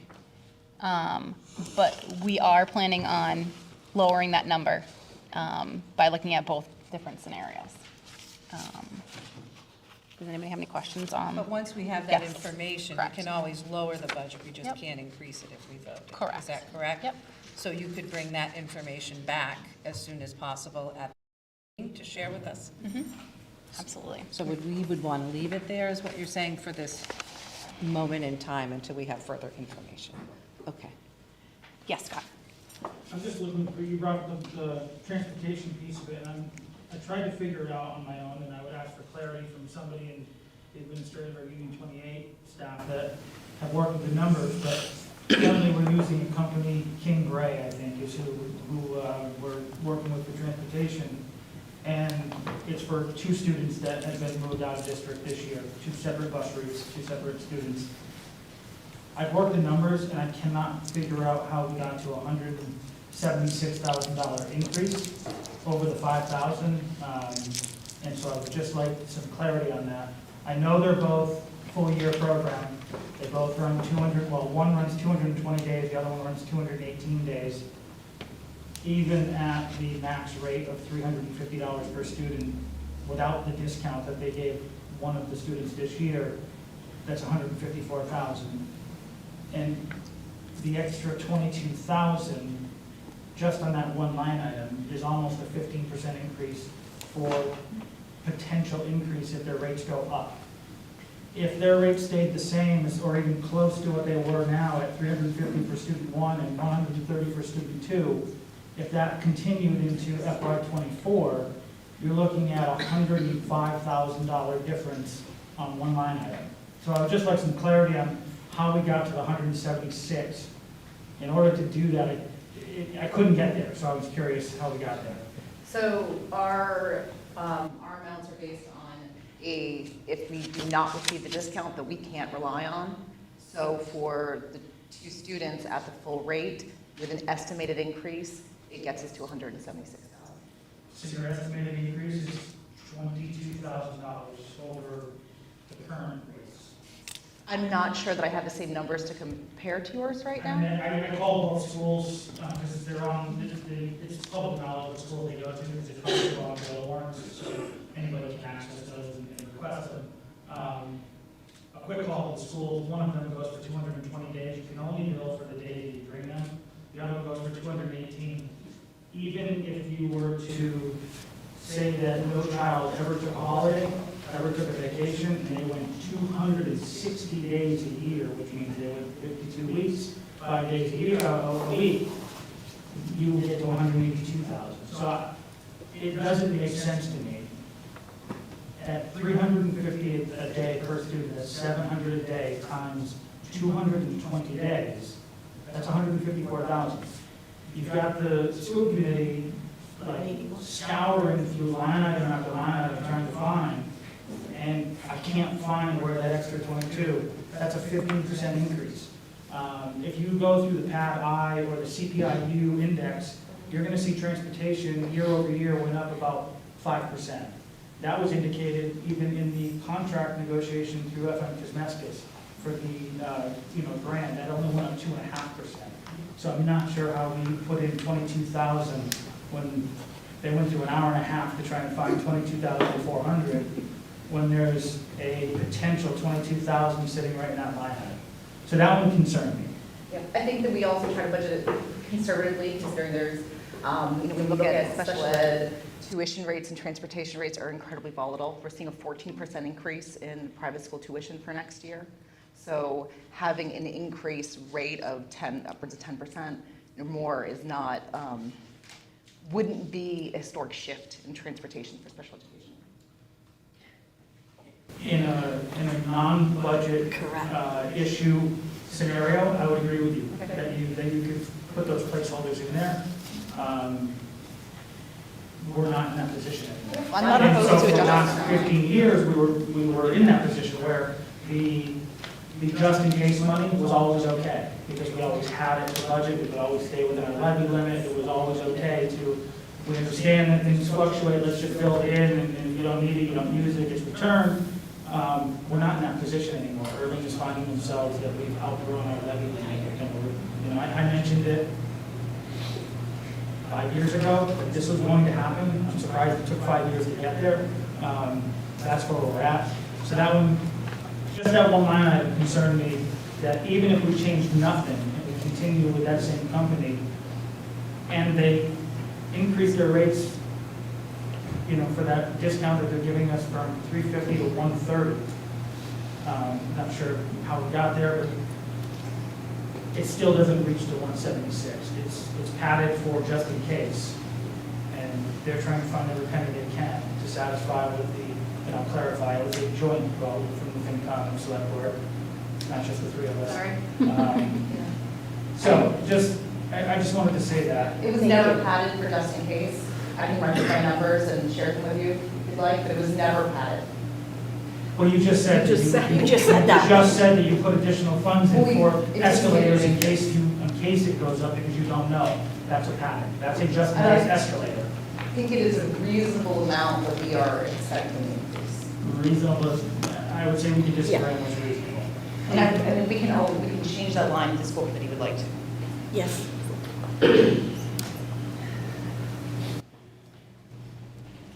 I think we could make it with $150,000, taking $30,000 off of it. Yep. So there's part of the way. And with the expectation that that number continues to go down. Hopefully. As we get. Correct. When are they going to tell us whether we are continuing to get this discount or not? Sorry, say that again, I was just. When is this company going to share with us whether we're going to get this discount or not for next year? There are too many variables that go into whether or not a company is giving a discount. There are too many variables that are out of anybody's control. So it's not a matter of if they are going to give the discount for next school year or not. They could be giving the discount in September and a few weeks later no longer be able to offer the discount. No, I expect to sign a contract where there's clear terms as to what this is going to cost us. So if that's the case, when are we going to get those numbers to sign that contract? I know you said that you were in favor of having a clear contract. So when do we expect that to happen? Brian? I don't believe they would be willing to, I don't know for sure, but I don't believe they would be willing to sign a year-long contract fixed on the discounted rate. They might be willing to do a contract for their full rates with, contingency that they will offer a discount for as long as they're able to. Okay. We met last week, we're working on a draft document right now. It will take a few weeks, but we should be able to have responses back in the next 4 to 6 weeks for the school committee to consider. And the goal is to have a year-long contract with renewal clauses so that you could renew in future years if that made sense, if the need was still there, but to give you that pricing. Oh, so we will get clear numbers with a contract. That is the intention of the number of it. Wonderful. So are you telling me that you are transporting children without a contract? That we don't have a contract with the company that are currently transporting our children? That's not what Well, do we have a contract with the company who's doing services with the town? Do we have a signed agreement? Yes. And in the signed agreement, is there a rate that they're giving us to Yes, the end of the? there is a rate, but there is not a termination date. There's not a what, sorry? Termination date. Termination date. There's not a termination date of this contract. There is not a termination date of the agreement. And so, as the previous communication that I had shared, they have asked simply for notice as soon as it is known that there is a change. So there is a signed contract? We haven't seen that yet. No. Oh my God, he's gonna explode. There's an agreement. There is an agreement. And they have not asked for a particular amount of time to terminate that agreement, nor is there a termination preset. Is the agreement written? Email.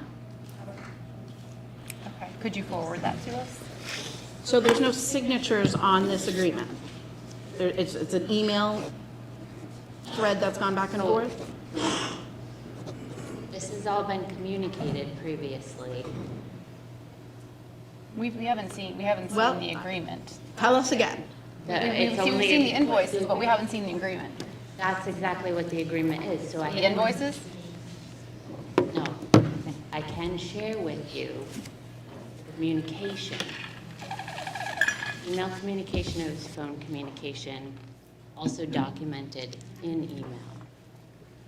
But it reflects exactly what the rates are that are visible on those redacted invoices. If there's no end date to this agreement, then why would we think that there would be any change for next year? You budgeted for the most expensive possibility, but yet we have this agreement in place with clear rates that we are currently paying. What indication do we have that that wouldn't continue for next year? I spoke to that. Would you like me to speak to it again? Sure. Budgeted was a full amount. We're receiving a discount. The discount was not what was configured for. It was full rates because there are too many variables that aren't in anybody's control that go into the discount being given.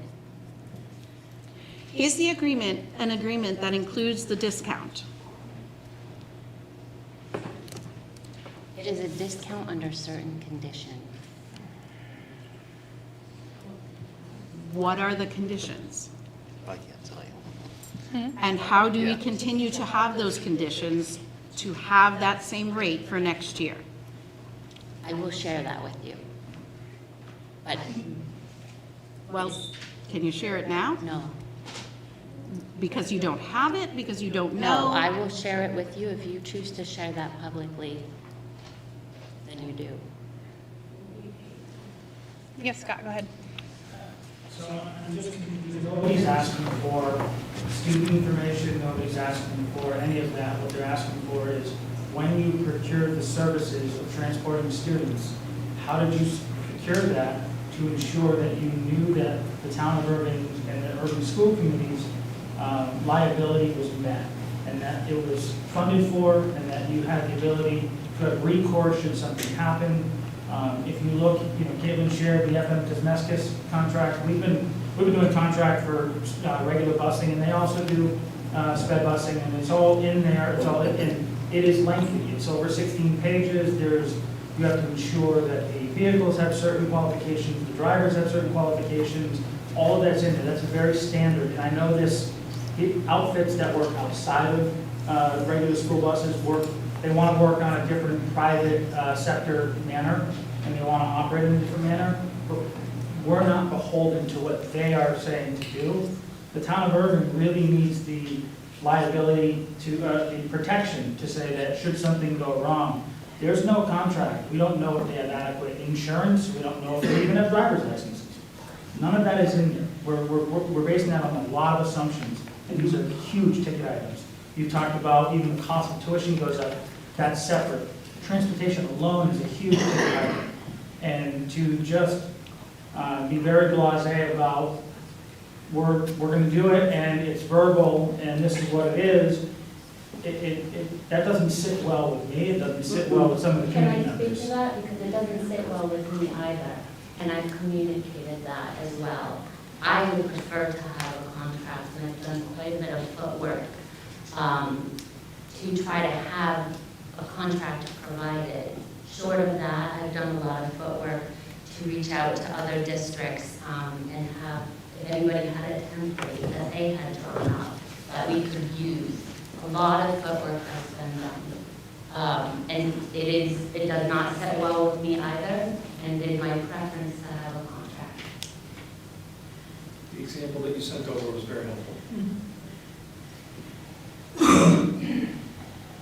So I'm not going to try and belabor this point, but I'm curious. Why is it that you cannot share this information now? What is your fear of a confidentiality breach that you need to send this to me privately? Maybe I might be confused. I'm just thinking in terms of going forward, we want to have contracts, right? But there's also this procurement process that's happening. So we're not sure yet exactly of the preferred direction to take. So, is that correct? We're still identifying whether, what our options are for, if we're contracting with transportation service or whether we're buying vans, and those things we're continuing to work on. Yeah. And Sure, but part of that is knowing how much that would cost, which seems to be what you are in possession of, at least this current year, with no end date in this agreement. The procurement process, I believe, Jen. Yes. The procurement process you're doing with Brian, right, is for next school year, correct? Yep, not for the school year. Yeah. Correct. So for this school year, probably until the end of this school year, we'll receive that discount. But the procurement process that is happening will be for next school year and should not just be based on our invoices for this school year. Right, so There moving will be forward, we're gonna outreach contract. to the companies, right, Jen? You'll be reaching out to different Yes, we will. transportation Yep, companies to get We drafted the for the next contract year. today. And if going that direction, we will have a contract put together to provide to the bus company. That's flipped from how contracted services for special education usually work.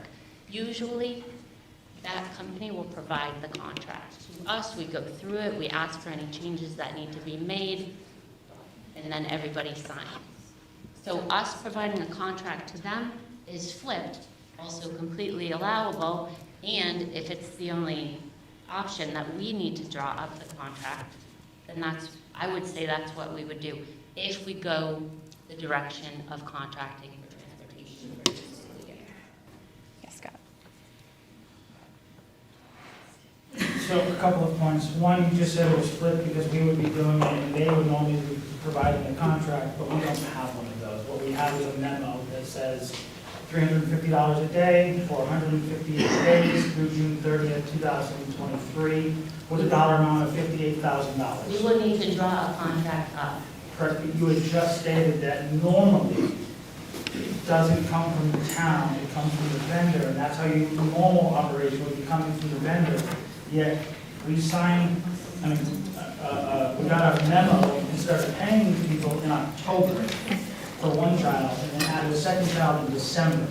We are many months into this, and we have not had anything ratified as far as anything other than a memo from King Gray or whatever the company name is, stating what the amounts are through the end of the school year and nothing about next year. So even this current year, when you said, a statement that you just made is, well, typically the vendor would create that, so we're gonna think outside the box, and the town is gonna create that. So this is different, it's flipped from the usual pattern.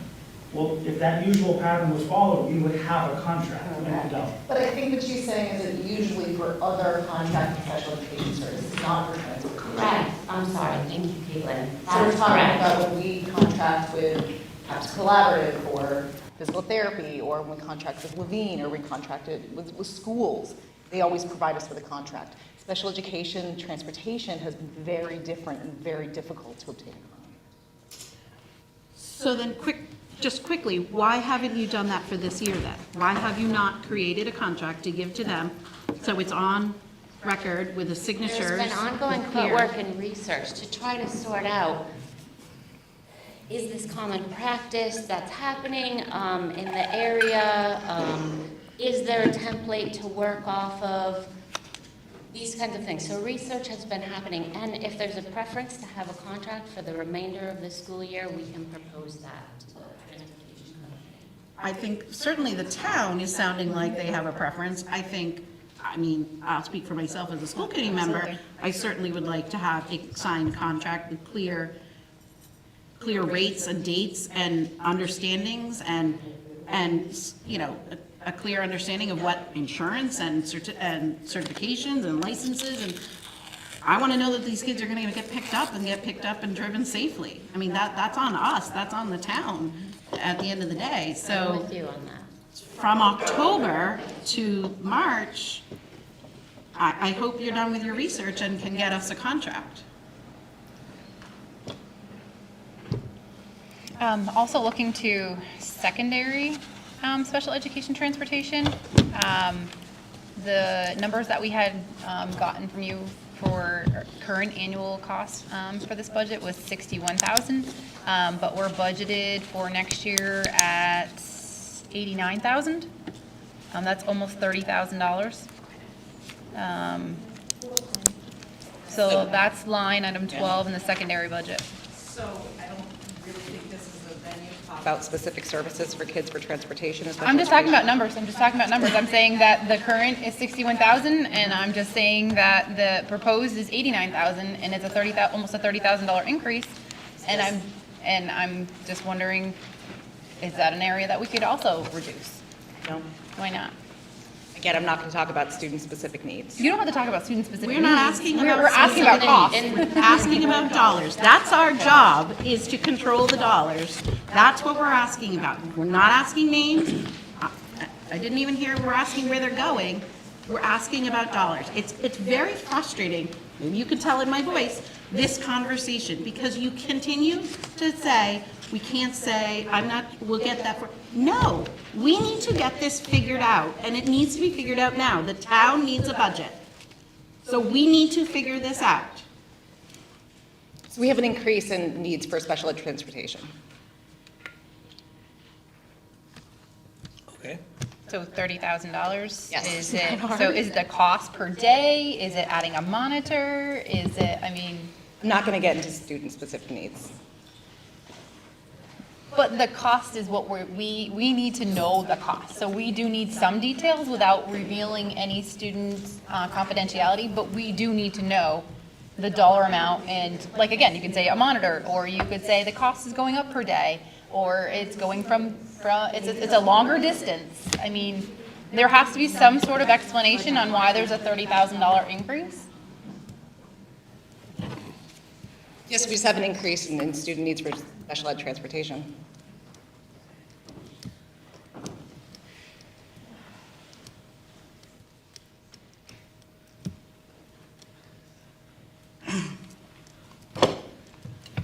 I'm going to add something. There are sometimes scenarios in which a specific type of special ed transportation isn't utilized at a certain period in time. However, it needs to be budgeted to be provided for because we are required to provide for it. But if it is not being utilized during a certain specific period of time. We aren't billed for it, but we have to budget for it. This still seems quite cryptic to just throw $30,000 out to a need that we can't necessarily have a cost for or an explanation for. Can you understand our frustrations of? I can, but I think, I mean, you know, as being a teacher with special education, we really can't talk publicly about that need. Well, I'm not, again, I'm not asking for their specific situation, but again, like if it was a monitor, I don't know. I think a monitor is an accommodation that is specific to. No, it's not. A monitor? No. It's a cost. It doesn't relate to any particular child or any particular special ed need, other than there needs to be a monitor on the bus. And what determines whether a student needs a monitor? We didn't go to that length. We don't need to know. We don't need to know. I don't care. You're talking about Necessitates accommodation a at monitor. this point. What we care about is that it's a cost to us. And it's an accommodation to a child. I think what they're trying to say is it's an increased need based on an individualized education plan, and other than that, then we're breaching confidentiality relative to that legal document and that student and student records. I don't. I would disagree as well. I Scott? In the regular academic semesters contract, they put right in there a per cost for a monitor. They break it out by district. They will tell you what district, if it's tier 1, tier 2, tier 3. These are all public records. These are all things that people see. Correct. These are not, they're not putting. Even on the invoices, it says They're not putting monitor. the child's name, they're not putting the child's initials. They're just saying the cost for various needs is this much. And I guess the committee's asking, is this an additional child? Is this a change in services? Are we adding, how long is this going to? They're just asking questions about how you derive the additional $31,000 without breaking confidentiality of what the IEP is, who the student is, any of that. The same information that you would see in the contract when you come through is that you have a special education group with a monitor, and there's costs associated with those. And I think we would probably need more time to look and identify what we are able to and comfortable saying in public opinion.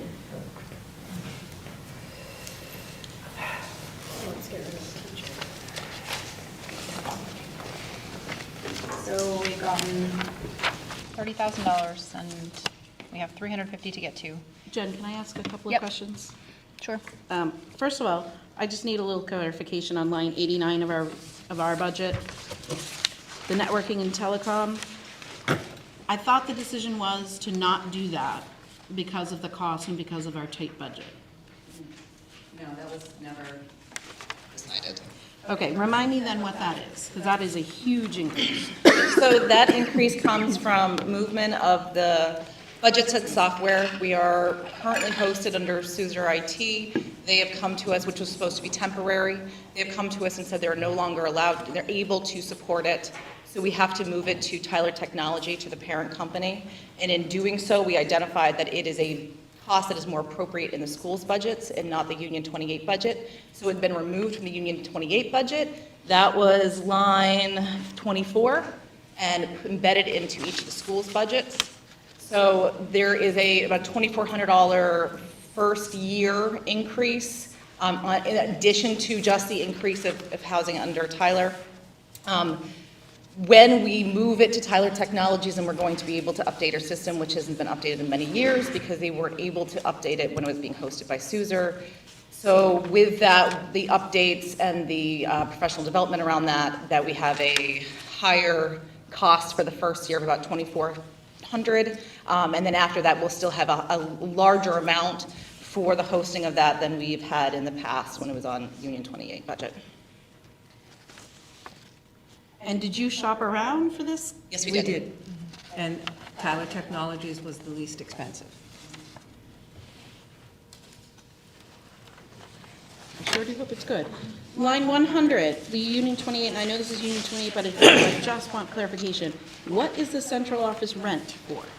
So we They're used- housed within the elementary schools. So we used to pay rent for the building, as you know, and since that closed and we've been decentralized, we do have to have rent of a storage unit because we have nowhere to store all of the files and documents that are necessary by law for us to keep. So $375 times four schools? Approximately. So ish $1,600. I mean, I know it's a little bit less than that for a storage unit? Yes. Cheap? I look to you. You're the one, you know. All right. Thank you. Thanks, Eric. The expert said. I only pay 65. Maybe I shouldn't remind you of that. Yes, Denver? The networking and telecom, PLS, who's using that technology? Who's using that infrastructure? So all of the school main offices, the administrative assistants, food service, maintenance, payroll, all of purchasing, principals. So it's budget sets, as we commonly know it as in the Business world and the office world. And then I had asked the question about the ESSER grant.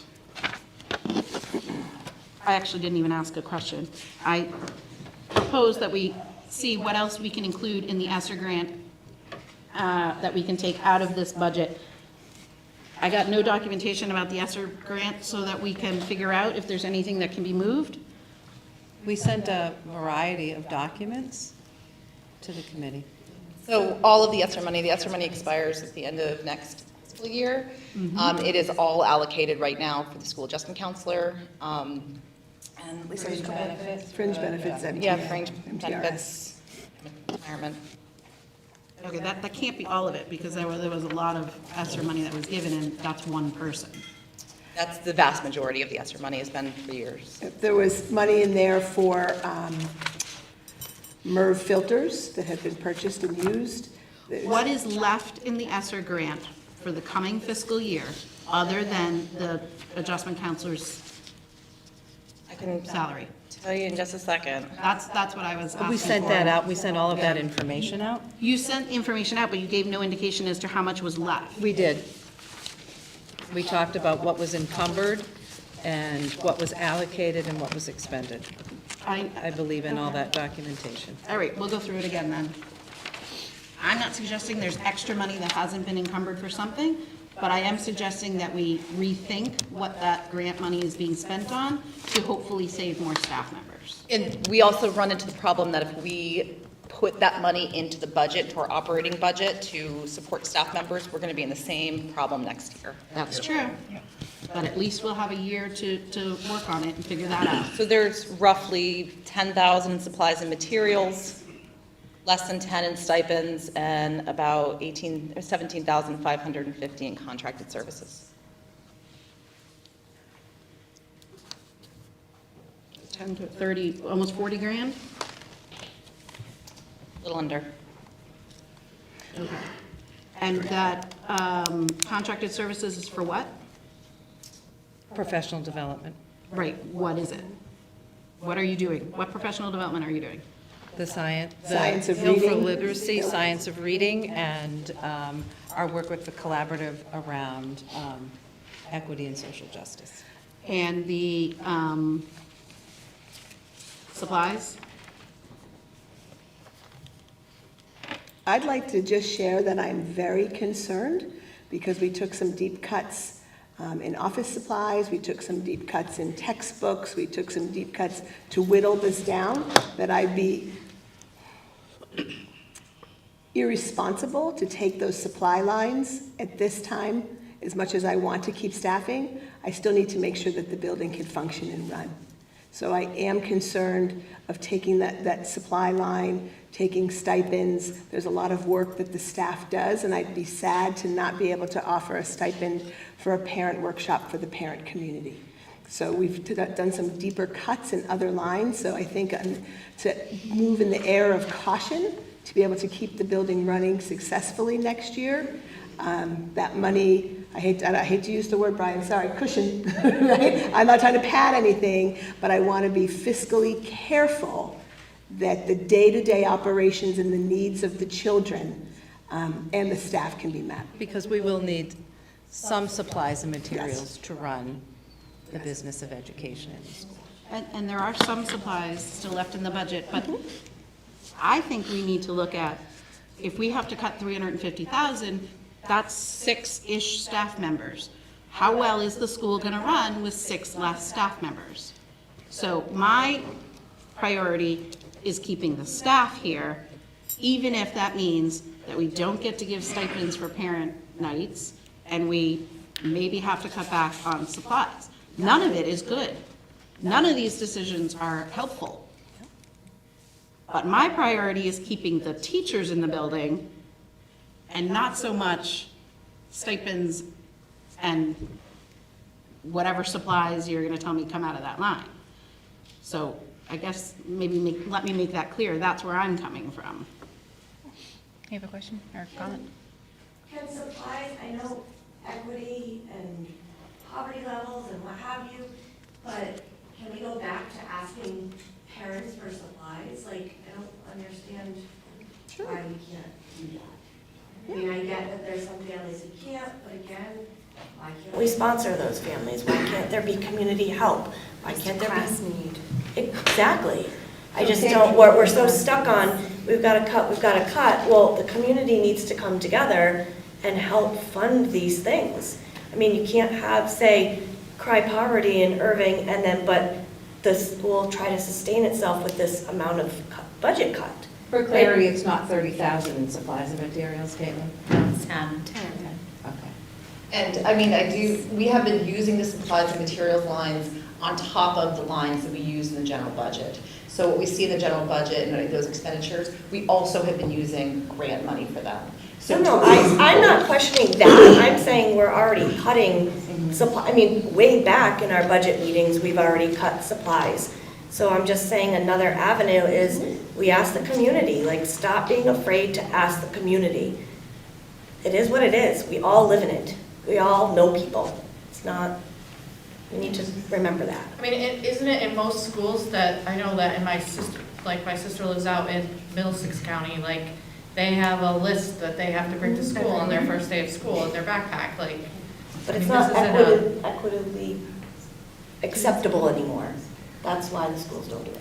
Well, I mean, even in the second. Even Gil Montague does the same thing. Yeah, Gil Montague. I think it's not, it hasn't happened in Erving, right? So that's the difference. And it's not to say that parents wouldn't be. That's why we're asking for donations for our parent who can't afford to do all of the things. So we're asking for donations for our snack shop, for our snack bar. So we are having to get to a place of asking. So I think it's going to be a shift for the community and It's the a mindset culture. shift. You got it, Jim, but it doesn't mean we can't do it, Chris. So, and thank you for bringing that up. We certainly can, but it will definitely be different when parents are asked to pay $5 for a field trip. That happens in districts all over the place. I pay for my kids to play sports. So it is something that happens. It just hasn't happened here. I just don't want people to get cut and not have that on the table as an option. I'd rather keep our teachers. We do too, but we have to. I know, but I feel like there's other options. I would like to see if we could deal with that ESSER money in a little bit more of a creative way to lessen the amount that we've got to take out of our regular ed budget. So far we So have. in particular, are we talking about supplies? Because, Caitlin, could you just review for discussion's sake, so we have some clarity for the budget? It's supplies and materials, roughly about $10,000? Yes, $10,826.24. For Okay, so now, there's- through the end of the school year, and then next year, and then that money expires at the end of next year. All right, so there was $10,800 in that line. You said, just remind me of the other numbers?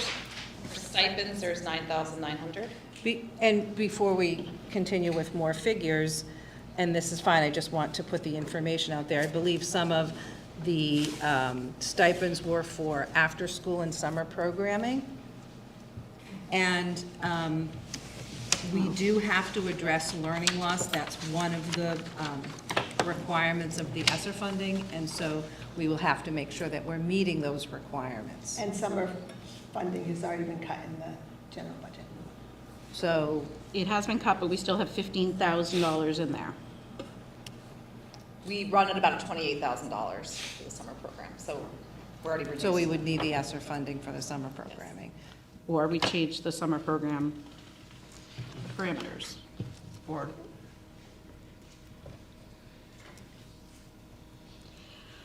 But I just think we have to be mindful that the ESSER money needs to be used for particular reasons when we're talking about ESSER funds. If we're going to amend it, we have to have a reason, and it can't be to supplement the budget. well, putting part of a teacher's salary in that budget is supporting education.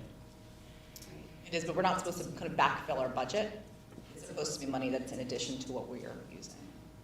Well, we have a guidance counselor or adjustment counselor in there. To address social emotional needs. And the grant. Okay, so it's not as if we don't have staff in that ESSER money, ESSER fund, in that ESSER grant. Correct.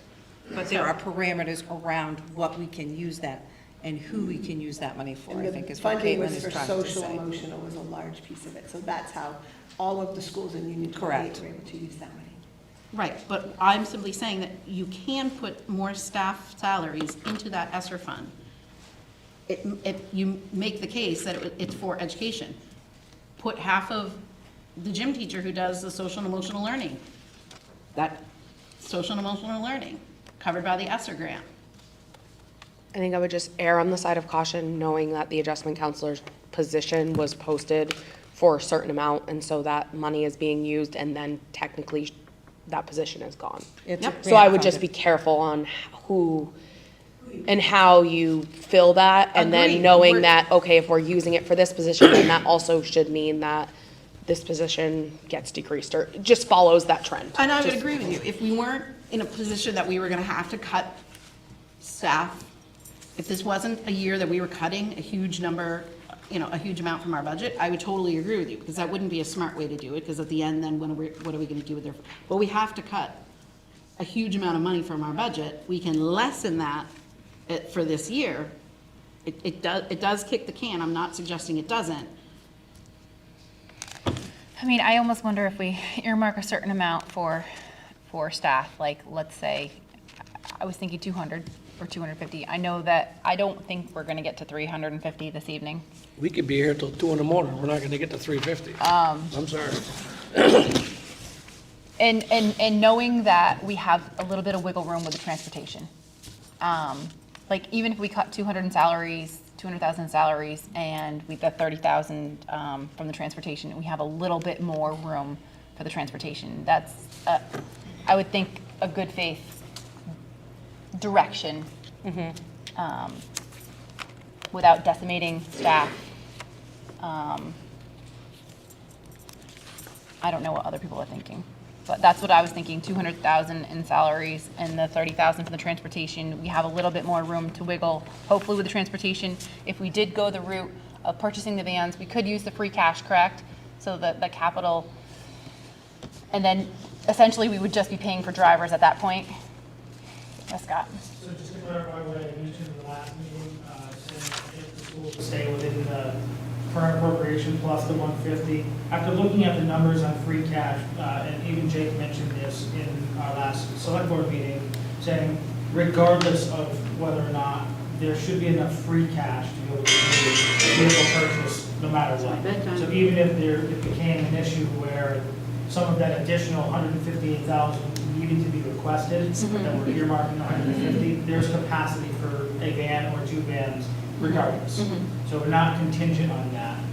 That was the hope, to use it, in other ways, but it's not, if the need come the end of this fiscal year is that there's a special town meeting request for another lump sum to get to the balanced budget for the school, that doesn't take vans off the table. So I just want to be clear about that. That was, Jake had mentioned that, it's a, free cash is still available. We don't want to use it for operating budget, but for one-time purchases, it is still available. So I have a follow-up question, Jen, because you talked about a figure, and that feels really helpful. So I think if the school committee could give administration a direction around a figure that we would need to reduce the budget by, we have our scenarios that we could then start working on. Because we've had many figures and we've had many discussions, and we've heard feedback, but as chair, if you would like to talk to the committee about a figure, that would feel helpful to Caitlin and Lisa and I. And before we do that, we have not talked about the circuit breaker yet. The information we had at the last meeting is different than the information we have now. We did reach the threshold for circuit breaker for this current year. So we have an estimate, because it's still just an estimate, of about $65,000 to $81,000 in circuit breaker reimbursement for next year. We have about, it's estimate $65,000 to $81,000. And we won't know that till the summer when they determine. Well, we know what we have already. What do we have already? I think it's like 30,000 right now, right? 39? It was in the 30s, I remember that. Yeah. Circuit breaker, it's filed in July, and then it's received next school year. So the figures that I'm just sharing with you, the 65,000 to the 81,000 will be received next school year in 4 quarters. For this school year, for filing from this school year, filing is in July. Funding is received next school year over 4 quarters. Yeah, it lags What a we year. currently have, we would use on this current year's budget. Okay, the 30,000. We're not worried about that. We'll go next year. So I guess that makes the, go ahead. I'm sorry, hang on one second. Do you want, in the grant and revenues section, it does not list circuit breaker funds at all. We currently have an amount, 30-something, in our little account for circuit breaker. Are you saying that's currently being used? That will be used to probably get to the rest of the year for this year. And Jen, do you know if that expires this year or next year for that amount? The 30,000? Yeah. It sits in our account, correct, Brian? We have 2 years to use it. Open July 1 this year with $36,109 in the fund. You're currently receiving quarterly payments of $9,005, so about another $36,000 this year. And then there's the new estimates that you have for next year. So where in our current budget are you putting this circuit breaker money? So in the one that you have tonight, which was given to you before we had additional information, we've never budgeted, what I can tell, it's never been necessary to Never been budget used. the circuit breaker in. It's typically not used, it's returned to the town.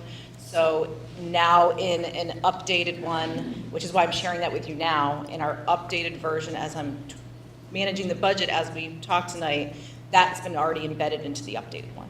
But you're asking where we're using that $72,000 this year? Is Well, that what your question was? I thought that's what you were, I thought you were saying that the 39, whatever, that we currently have in our little account is currently being used this year? It would be probably this year as we get closer to the end to cover the special education costs. You said they started out with 36,000. And each quarter they're getting 9,000? The limit of what can stay in the account is recalculated every year. So if the balance that's in the fund after it's been recalculated exceeds, that excess returns to the general fund of the town. So you came into July 1 a carry forward of $36,109.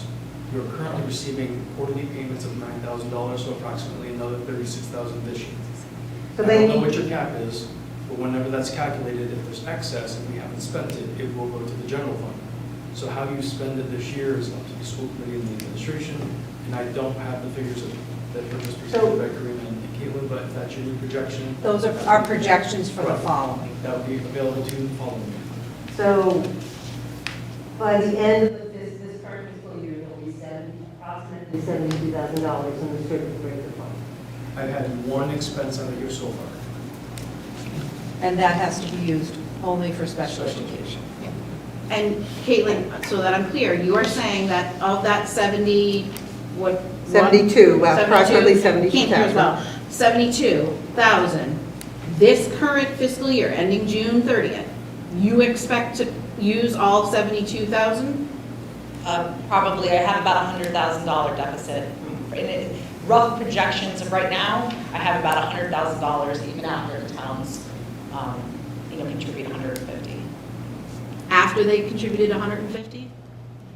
Okay, so, And that's all projections because we're right now on an estimate with the teacher's contract. So it is still just kind of an estimate because there will be a large retroactive pay back to the teachers at some point. but that can't come out of our circuit breaker because that's not. No, but I'm talking about She's the talking deficit. about the overall deficit. Okay, so then why wasn't circuit breaker included in, even as a placeholder, in our grants and revenues on this? Because we didn't know if we were going to meet the threshold for it. Okay. And then what about the Medicaid? I always get Medicaid and Medicare mixed up, so I may be using the wrong word. Medicaid. Reimbursements. That goes to the town. And can we not take that back into? It's the town's decision to either use it in the general fund of the town or to give it to the school. Each town can make their own decision relative to the Medicaid reimbursement. But that's been the history, is that the town's kept it? It's been used as a local receipt. Yeah, it's used as a local receipt to lower the tax rate, in a sense. Because it's a local receipt comes into, and we offset, and we raise and appropriate so much money, local receipt lowers that, and then the bottom line is what we raise and appropriate. So the Medicaid's always gone into the local receipts. All right, so knowing that, our 200,000 may go down because we could potentially use the circuit breaker money. Right, but I think we still need to go ahead and make our 200,000 in salaries and our 30,000 from the transportation with hopes that we get more money back. And even with that circuit breaker, it kind of brings us up to close to the 300,000 mark, that we are doing our due diligence and making the effort in the right direction. Okay. Somebody want to make a motion? Do we then preview scenarios, or it's just, this is what we're cutting, and then everything else is left up to Jen and Lisa? Yep. Okay. Yep. Is it possible, though, I would like to encourage that we not fill that para position that's in our budget that is currently not filled. And then outside of this motion, I'd like to recommend that we pull down those ads. Right, except for, well, for the long-term stuff, they're going to need somebody. For the end of this year. Right. And I guess my other question is around, like our preschool numbers. At what point, Lisa, is there a timeline, with, so currently, like if I'm looking at rough numbers, there were 16, 2 possible moving, 1 is already school choicing out, puts us at like 13, possibility of 4 that are in Erving living somewhere, putting us up to 17. At what point are we saying, okay, these are our numbers, and then that decision of if we only were to have, even at the low end, 13, making that decision of, are we having 2 preschool classrooms or are we having 1? It's a really hard decision, Caitlin, I'm not going to lie. I would much rather split the first grades, if I could. To have 7 and 6 in preschool doesn't feel fiscally responsible for me. Well, and knowing that a good portion of them are also not there on Wednesdays, so then. Correct, and you would then have 2 classrooms of almost like 4 kids each. And another piece that's something I'd really like to look at with our preschool program is the kids napping for 2 hours in the afternoon. I'm paying salaries for teachers, and some of our kids are napping in the afternoon. Some get up early, some don't nap, but we do have some that sleep. So it's hard. Right? It's a really hard decision to think about. And we have some kids who don't nap at all. So some things we've talked about is, do we have a napping room and a non-napping room, right? So there's things we're looking at programmatically, but I also have to, really think about that grade of first grade learners and their needs, and keeping a class of 18 versus 6 and 7 for preschool. So it's some hard decisions I'll have to make if I was to split that 13 preschoolers into 2 classrooms. And we don't have 3s there on Wednesdays. No, I would just say I would err on the side of caution of saying that nothing's happening during nap time. No. I mean, Because I know the teachers are working, they're consulting, but it's hard for me, right, there are lots of things happening. I understand that, but it's something that we have talked about as a team just 2 weeks ago. Do we have 2 different rooms, right? How do we are going to have a larger chunk of 4s. So what can we do for those 4s for readiness for Mrs. Parsons' kindergarten program? So we're talking about a lot of ideas, but when we're talking about dollars and being fiscally responsible to the town, I look closer at that first grade class right now at this moment than the 13 or 14 preschoolers, splitting them up. Yeah, no, I just wasn't sure if there was like a cutoff date at what point. That's and something then, I need to work with the superintendent on, and probably our lawyer and our ETA president, is there a time, is there a specific date that people need to know about a reduction in workforce? And that's something I can't answer off the top of my head without the contract. It is, and it's in April. Yeah, so April's around the corner, so correct. I've got some work to do. And that would be changing our program, so I think that would be something that the school committee would be voting on. Yes. I just had a question. If we are saying $200,000 of teacher salary is going to be cut, are we ever going to know where they're being cut? Because I have 3 kids who are in the school that potentially may not be next year if it doesn't benefit my children. 3 of them. I will pull my kids out. But I don't want to be applying to, a school in August. Staffing changes have to be done before April, so. So we'll know. There's an April deadline, I don't know exactly what it is, but it's something, I know that we are under a deadline to do it. No. I'm just given a budget, and I have to figure out We are what to do. given a figure, they tell us that we need to reduce the budget, and we reduce the budget. Except when there's changes in programming. And we can't bring this to the town and be like, this is detrimental, we pay tax, like, why is it not the taxpayers' vote? I don't understand that. That's what I was just going to ask too. Like, why is there our kids to be here? Town people, the residents in the town, that's how even as much as a parent, at what point can we vote that this is crazy? This town has always supported the school, and why now are we not supporting the school? Now, I don't get this. I don't get why we're even here discussing cutting teachers, because there is a lot of parents that are going to move their kids out of school, and now we're going to be discussing not even maybe having a school because we don't have enough kids. Like, this is crazy. I moved to this school to raise my kids. Like, why would, to this town? This school is supposed to be rated highly. I look at the numbers online and it doesn't make sense. None of this makes sense. So this may not be the meeting, but where, as townspeople, do we start to make this vote? Because I know that there are older people in this town that also would vote to support this school because their kids went here. So I can speak to a portion of that. Your voice is heard at this level, at select board meetings, and at the town floor. Budgets can get changed on the town floor. If that's what you want to rally people and change budgets on the town floor, you can. But what we're faced with is looking at, we cannot put forward a budget to the state for authorization without having it balanced. If it goes unbalanced, so if we put forward, say, the initial request of $4 million for one elementary school, and we can't balance it by cutting elsewhere, and we put that forward to the voters and they vote that in, and they say, yes, we're going to do it, we're going to overspend. We haven't done a Proposition 2.5, we haven't done a debt exclusion, we haven't done any way that would satisfy the state in order to raise and appropriate those funds.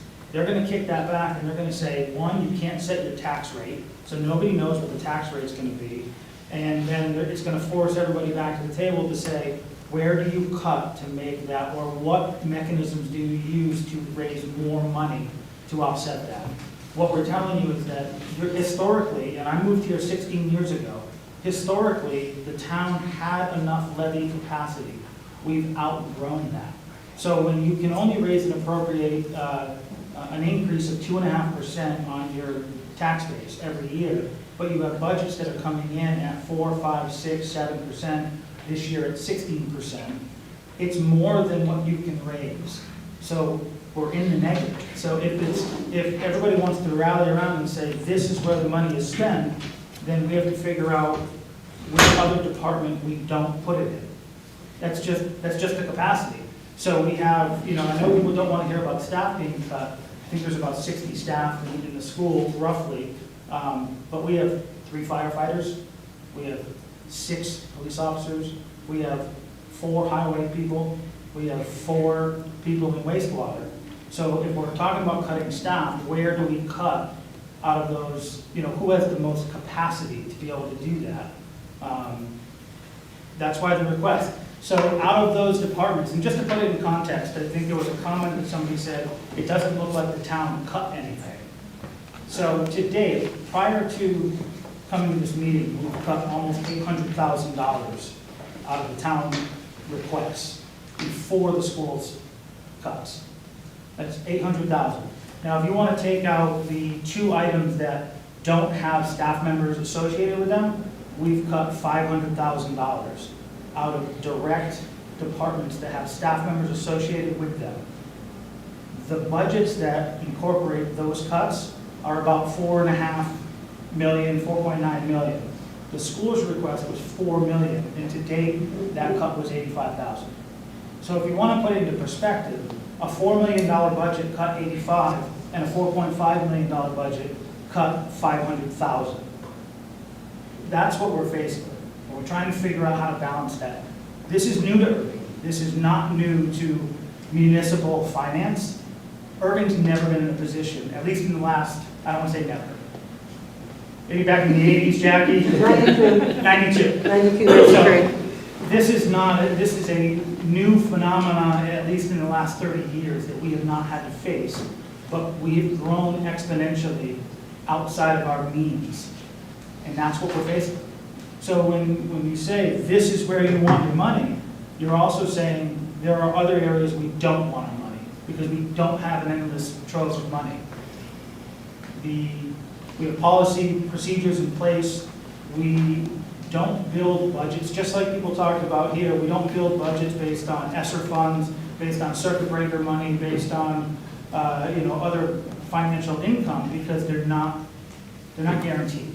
Right? They come and they go. We don't build budgets on free cash. We don't offset off of free cash because next year it may not be there. And so if we just turn around and say, well, there's a stabilization account, just 11 million, just pull that out and put it in here, we will be right back here next year saying, how do we offset again? Because we haven't fixed the funding source issue. We've just thrown money at it and said, okay. But the places where the money is raised are not raising enough to sustain what everybody's asking for. So. I just have a question to that. So I know that you said that we can't, spend free cash on, line items that need to be budgeted, but if you were sitting there saying that, you're going to essentially give us the free cash to make a one-time purchase for these vans, then why do we have to keep the $181,000 in there that we might not need next year? Because it's already anticipated that these are students that are annual costs. Right, but it might not be that, that was just the transportation aspect. But we don't know what the number is. We don't know yet what the number is. We're hoping that it comes down. We brought it down to 150, but we have to allocate that money in case we don't get vans. Even if we do, we still have to operate the vans. Right. We have drivers, Right. we have all the operating. So that's what I wanted to say is, when I say you don't put it in there, there's operating costs annually, and these are recurring costs that are coming every year. We know there's going to be some cost to transport these students. We know these students aren't going where they're in an out-of-district placement, that they're doing well, and they're going to stay there, and we're going to continue to fund that until they move on or age out or whatever happens. So that's a known recurring operating budget. Free cash we utilize for purchase, basically the capital of items. We don't put it in the operating budget.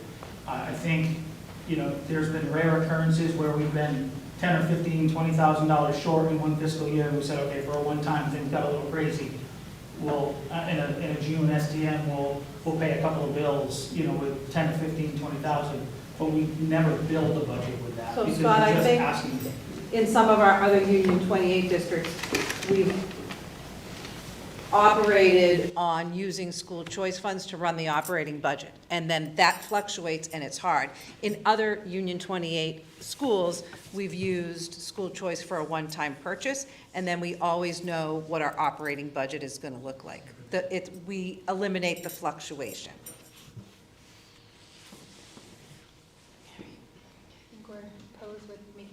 I'm going to make a motion to reduce salaries for. I'm sorry, I'm getting tired. I know, I was in the middle of a motion. Can I finish my motion? I just want to make sure I heard Mackenzie correctly. I'm going to take down the school spring, and you do not want to fill the para role at this time, when we are running on a zero staffing. I really want you all to think about that and think about the in and out of this building. The short-term para is. I'm happy to hire somebody for just this year, but We would have to make either. But how make close sure are that we if- to closing that gap for the $150,000 for meeting budget Oh, for this year? for this year? Yeah, I just can come up with estimates right now. I'd have to look at how circuit breaker factors in. Yeah, she just said that she was gonna have to use all of circuit breaker for this deficit. Right. So I don't see how we can possibly hire another person with the money. How many para positions? So just tell me if you would like them taken down. I want it said publicly, so everybody understands, the staff that are here, the families that are here, and the people that are watching, understand that we will continue to run this building in a manner that isn't in the best interest of children because of lack of staffing. I will continue it. I don't have a problem with it if that is what the town and the committee would like me to fiscally do. I'm happy If you have a with better it. idea, we would welcome your suggestion. We are not looking to not fund this school and to not run it Yeah. in the appropriate manner. And I would love I to think be it's a able little to. disingenuous to say it, to phrase it No, I that don't, way. it's not disingenuous, it's honesty, right? It's honest, because it's chaos here on certain days. And to have those Unit B staff that have been budgeted for, and I know we're trying to make up this deficit and save those salaries, even if it was somebody that was 4 hours a day, it would make a huge difference in this building. Or 2 Use your days a week. subline then. Say that again, I didn't hear you. Contact subs. We don't have any. There are no subs. We have one sub for the building, there are no subs. Ms. PC? Sorry, I want to clarify.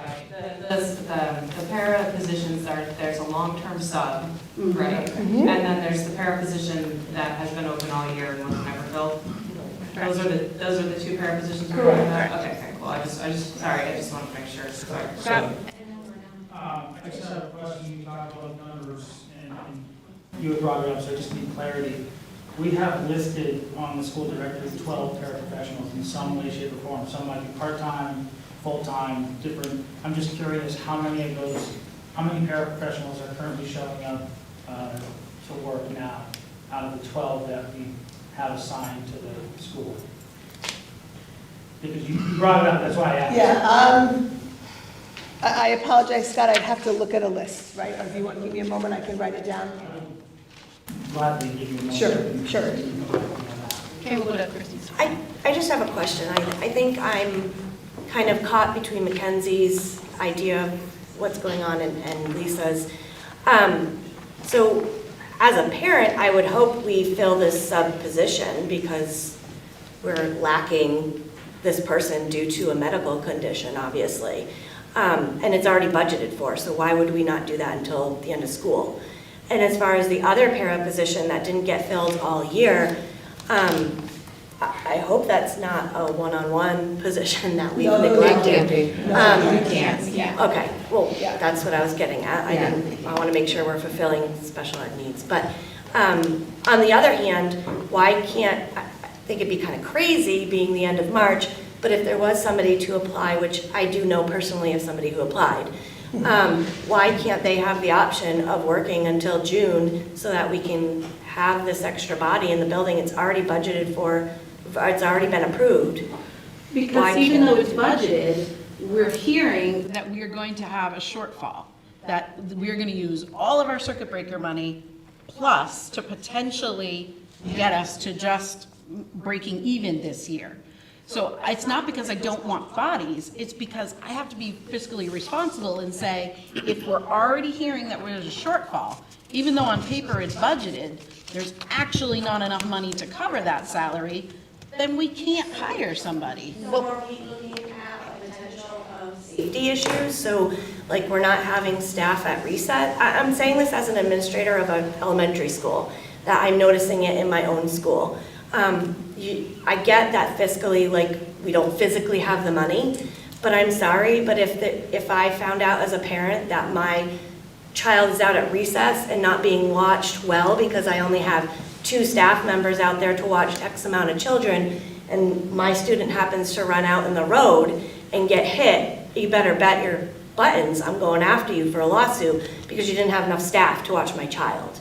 So that's the kind of stuff that I'm concerned with, being a secretary in a school and knowing how it works. When I have 2 subs, just to let you know, for Gil Montague that come in, that's it. One is in Florida and one is an 82-year-old woman. So when we say there is no subs, there is no subs. So when she has 9 people out, you're at safety risk here. There's nobody at lunch for choking hazards. There's nobody at recess. There's nobody out at duty. And I'm not saying that against Unit A teachers. I'm just saying, like, I'm concerned as a parent to hear that we're not willing to, we can't on paper or fiscally or whatever, correct me, that we're now going to create safety issues. We have a number of staff members for a reason. It's not just that we want to, I don't know, maybe I'm thinking of it wrong. It's never come to this school committee as a safety issue. It's never been brought to our attention that there is a safety issue, correct? I mean, I've only been on here since November, but I believe it's never come as a safety issue. Would it be great if we had the personnel? Absolutely. I also work in a school that we don't have subs, and we all have to share. 9 people out on Monday. So now my concern is, where were the subs? Because I don't think we had 9 subs. I get it, but we also have to pay them. And if we do not have the money to pay them, we cannot hire them. That just doesn't make any sense. So I appreciate that it would be great to have them, but I also want to pay them. And just clarifying, because I think there's like a little confusion overlap, there is a long-term sub position that I don't think we're arguing against. Right. Nope. We're saying, we know someone's out on leave, that needs to be filled, like that is what it is. The other position has been open all year, and while it has been a struggle and it's hard, and we get that, filling it now in March, by the time you get paperwork, April, May, June, like that ad is not clear that it's only for 3 months. That ad looks like they're applying for a job and they get it next year. And as someone looking for a job, that is a little misleading, and I know it can have conversations during interviews and whatever else, but like the way it's posted now, it looks like, hey, we need a para, and you get to finish out this year and you get to come back next year. Right. And we can't do that. We really can't do that. And then the other ad is this math role, which is just, we can't post that right now. I guess I can't have anything else about that. The paraeducators. Currently, right now, there are 9 full-time and 1 that works 2 days a week. In preschool, we have 2 classroom paras and a one-to-one. In kindergarten, there is 1 classroom para. In first grade, there is 1 classroom para and a one-to-one. In second grade, there is 1 para. In third grade, there is 1 para. Fourth grade, there is no para. 6th grade, both of those classrooms do not have paras. 5th grade has a para who is out on maternity leave. There is no one filling that role. When that para educator comes back, they are taking just 6 weeks. They will be coming in to work 2 days a week only.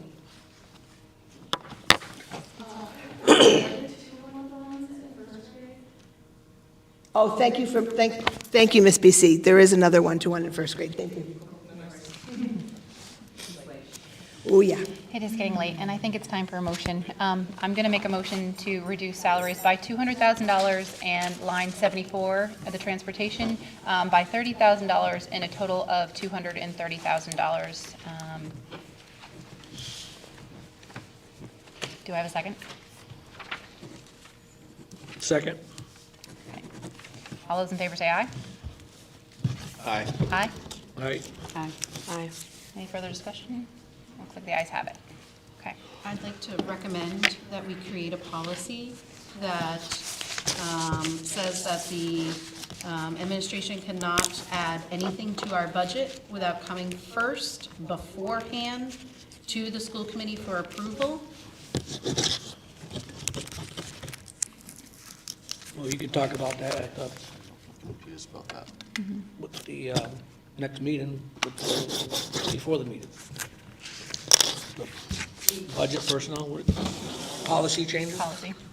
Yeah, we do have a policy Yeah. that talks about new positions have to be brought before the school committee. That's based on Mass General Law and statute, so. And I'd like that not to be just positions. I want anything that involves any changes to our budget. So we can, it needs to go through policy committee first, and then we send it to legal counsel to make sure we are following all Mass General laws and statutes, and what falls under the school committee's purview and what falls under admin purview, under ed reform from 1993. And I actually would like to propose that we move our policy review to the next meeting. We had some clarification from the town side on some of these policies, but I would like a little bit more time to further review. Absolutely. Is everyone else okay with that? And after the feedback from the town, I had a conversation with legal counsel, and we are all set to move forward with most of the language, and I highlighted different language, so when we discuss it, it's pretty clear. Okay. Thank you. So thank you for your feedback publicly. It was much appreciated. You're talking about all the policies, next meeting? Are Yes. we having a meeting in April? Yes, we are. We're quick one. Well, it's a one agenda item, but if we need to add more, we can. I'm sorry, say that again, what? Are we, like, is that what you're proposing, to move it to April's meeting That or to would be May? fine. That would be fine, either one. Okay, I'm just trying to, it says our next meeting is May, so I'm just trying to Correct. figure that out. We have the school choice question, it has to be done in April. Right, I'm just trying to figure out when it is, because it's not listed here. June 1st, we have to let Desi know. So is, we have a So we date, can or do we it need in to May. determine We don't have a date? date, but we can discuss our, a date after. Or well. Your April date, is that what you're Yeah, talking an April date. Should we do that right now? So there is April vacation, the Right. week of the 17th. Yep. What days work best for people? April 11th? What day is this? I don't know what day it is. Today's the 21st. Yeah. Is this a Monday or Tuesday? Tuesday. Geez. Today is Tuesday, yes. April 11th? April 11th works for me. As long as we do it in the evening. Yeah, I was gonna say it can't be at 4 o'clock. Yeah. So no just- policy, just, Yes, because we're ready to. Yep. 5 o'clock meeting, does that work? Or you No, it want has to be a little 5:30? later. Yeah. 5:30? 5:30? 5:30, April 11th? So, I'm sorry, clarify for Dave, does us, that are work you, for I don't know yet. Okay, I won't know okay. until that week. Okay. are we Unless putting the it's Friday. policies on April 11th, or are we? Yes, let's do that. Policy, we'll move policy to April 11th, If we end up not needing. along with the MOA. If we don't need the MOA in executive session, do we still want to have the policies in April, or would we move those to May? Do we not think that we're gonna have anything for budget for April? Oh, we're hoping that this is it. Well, we have to. But Well, transportation. Actually, we might have an update on transportation, so I'd like to just hold that meeting for the update, yeah, April 11th. Okay. Yep. I'm not going to write down agenda items. No, yeah, Did you yeah, say yeah. 5:30? Yep. Go home to your 5:30. children. We're just trying to set a date. Yep, Yeah, Tuesday, April 11th. 5:30? yes, yep. Jen, she has a question. Okay. So does it now go to the town to approve this $200,000 cut and the 230?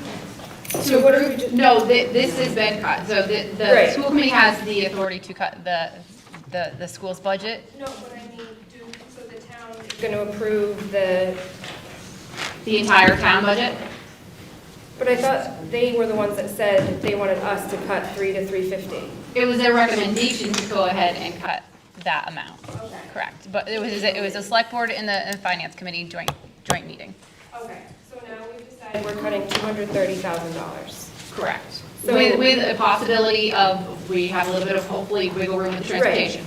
But so now I'm just curious, so And we have the circuit come breaker. April, there has to be a meeting about where the teachers are being cut? Is that what the? That's not what this meeting is. No, that's going to be decided No, by but administration. She wants to know how we find that out. Yeah, will How do it we be find out the announced results when- of the $200 and something thousand cut? Cuts. That's- Once they sit down and discuss it and do it the best they can. I mean, I don't know. But there's no, I thought there was an April date is what I was thrown out. An April date for us to notify staff, not an April. Contractually, yeah. Contractually, they need to be notified in a certain amount of time. The public find out is what I want. Never. Unless we come and tell you that you get a pink slip. We just. How do you let parents know? That's it. That's a great question. I've never had to deal with this, so it's something I'll wait till the superintendent on. When we I tell think you. it's, I think if you want to know, but I also want to, I 100% understand, and I think it's something that'll have to be discussed with the union, because it's a discussion that happens with the union, and if Caitlin's cut, does she want the town of Erving to know? So I think it's also the confidentiality of the staff member as well. I have to think of that, but if it. Public may never be let out to the public that my teachers. Right? It comes out in August? We don't send out notification that we've reduced in force or rift this person, this person, this person, and this person. That's not how the process works. So us as parents won't know. We just have to choose that we're gonna send our kids somewhere else, if that's what we decide. That would be your decision. That's what I'm Yes, asking. yeah. Okay, so, okay. But then those kids on IEPs, We have like, to you meet can't those cut. IEPs. Right, okay, that's what I'm Oh, also. no, we wouldn't cut staff so we couldn't meet the needs of kids. Those are legal Right? documents Things. that we are obligated to Your child is follow. going to have a special education teacher. If your child has speech services, they're going to have speech services. If your child has physical therapy, they're going to have physical therapy. I cannot legally take the things off of those IEPs. I cannot. Okay. They have to receive those services. I'm just trying to understand, that's what I'm. Yeah, no, there's no asking. question. You've stumped me, because I never had to do this to this extent. Yeah. So for me to put it in around the town, that these people are cut, I don't think that professionally, that would be the thing to do for the people who possibly have been reduced in force or lost their job. But, On the parents when. yeah, and staff. Yeah, well, yeah. And then hopefully, depending on budget, if we end up not needing to cut so much, there could potentially be recalls. So Reinstatement. People could be reinstated, people Yep. could, it's a whole process that And could we're take a governed by while. statute and contracts. Scott? So I was just going to mention, so, no, the administration won't put out a memo that says these people are cut and name them. However, they do know their staffing plan going forward. So if a concerned parent said, I have a student in the school, and my student is going into whatever grade, could you tell me what your, school year 23, 24 looks like for that student and for the overall plan? They have a plan, and that's public knowledge about, yes, we have a music teacher, yes, we have an art teacher, yes, we have a speech and language pathologist, yes, we have literacy coaches. So those, they can discuss what they have and what's available as resources to teachers. But to put out a letter and say, professional so-and-so was, lost due to a reduction in force, that's not a letter I've seen any district ever do anywhere. It's personnel stuff, they have to follow contracts, they have to look at the reduction in force language, figure out, basing that language on the needs of the school and where are the appropriate cuts. And I can't discuss personnel. Right. No, but you can't, so, That's but private. the plan, can the plan be made public? I guess is what I'm asking. Like if you make Or only if I preschool personally one call? program. Like, I feel like in June, usually end of year, you say, have a great summer, next year, this is the plan. I'll say that generally, but usually that is shared in June. But I don't think it's have to be. Great, I don't say that, But I'm saying that's as much as they would get. They would that's see what's typically if, done is, yeah. Mrs. George will be teaching fourth grade, Those sorts of things are put out, but it doesn't, nothing is put out that says the caseload of this special education teacher is going to be this, right? That's not something that's shared publicly. Right. Right, ever. It never has been. And I'm certainly welcome to have conversations privately about your kids and your concerns. That's something we can certainly do. But there'll be a classroom teacher for every grade. Right? I mean, that I can promise you. Right? There'll be special education teachers. There'll be the staff that we need to support the kids to the best of my ability. Motion to adjourn? I'll make a motion to adjourn the meeting at 10:05. I will second that. All in favor, say aye. Aye. Aye. We're gonna do that?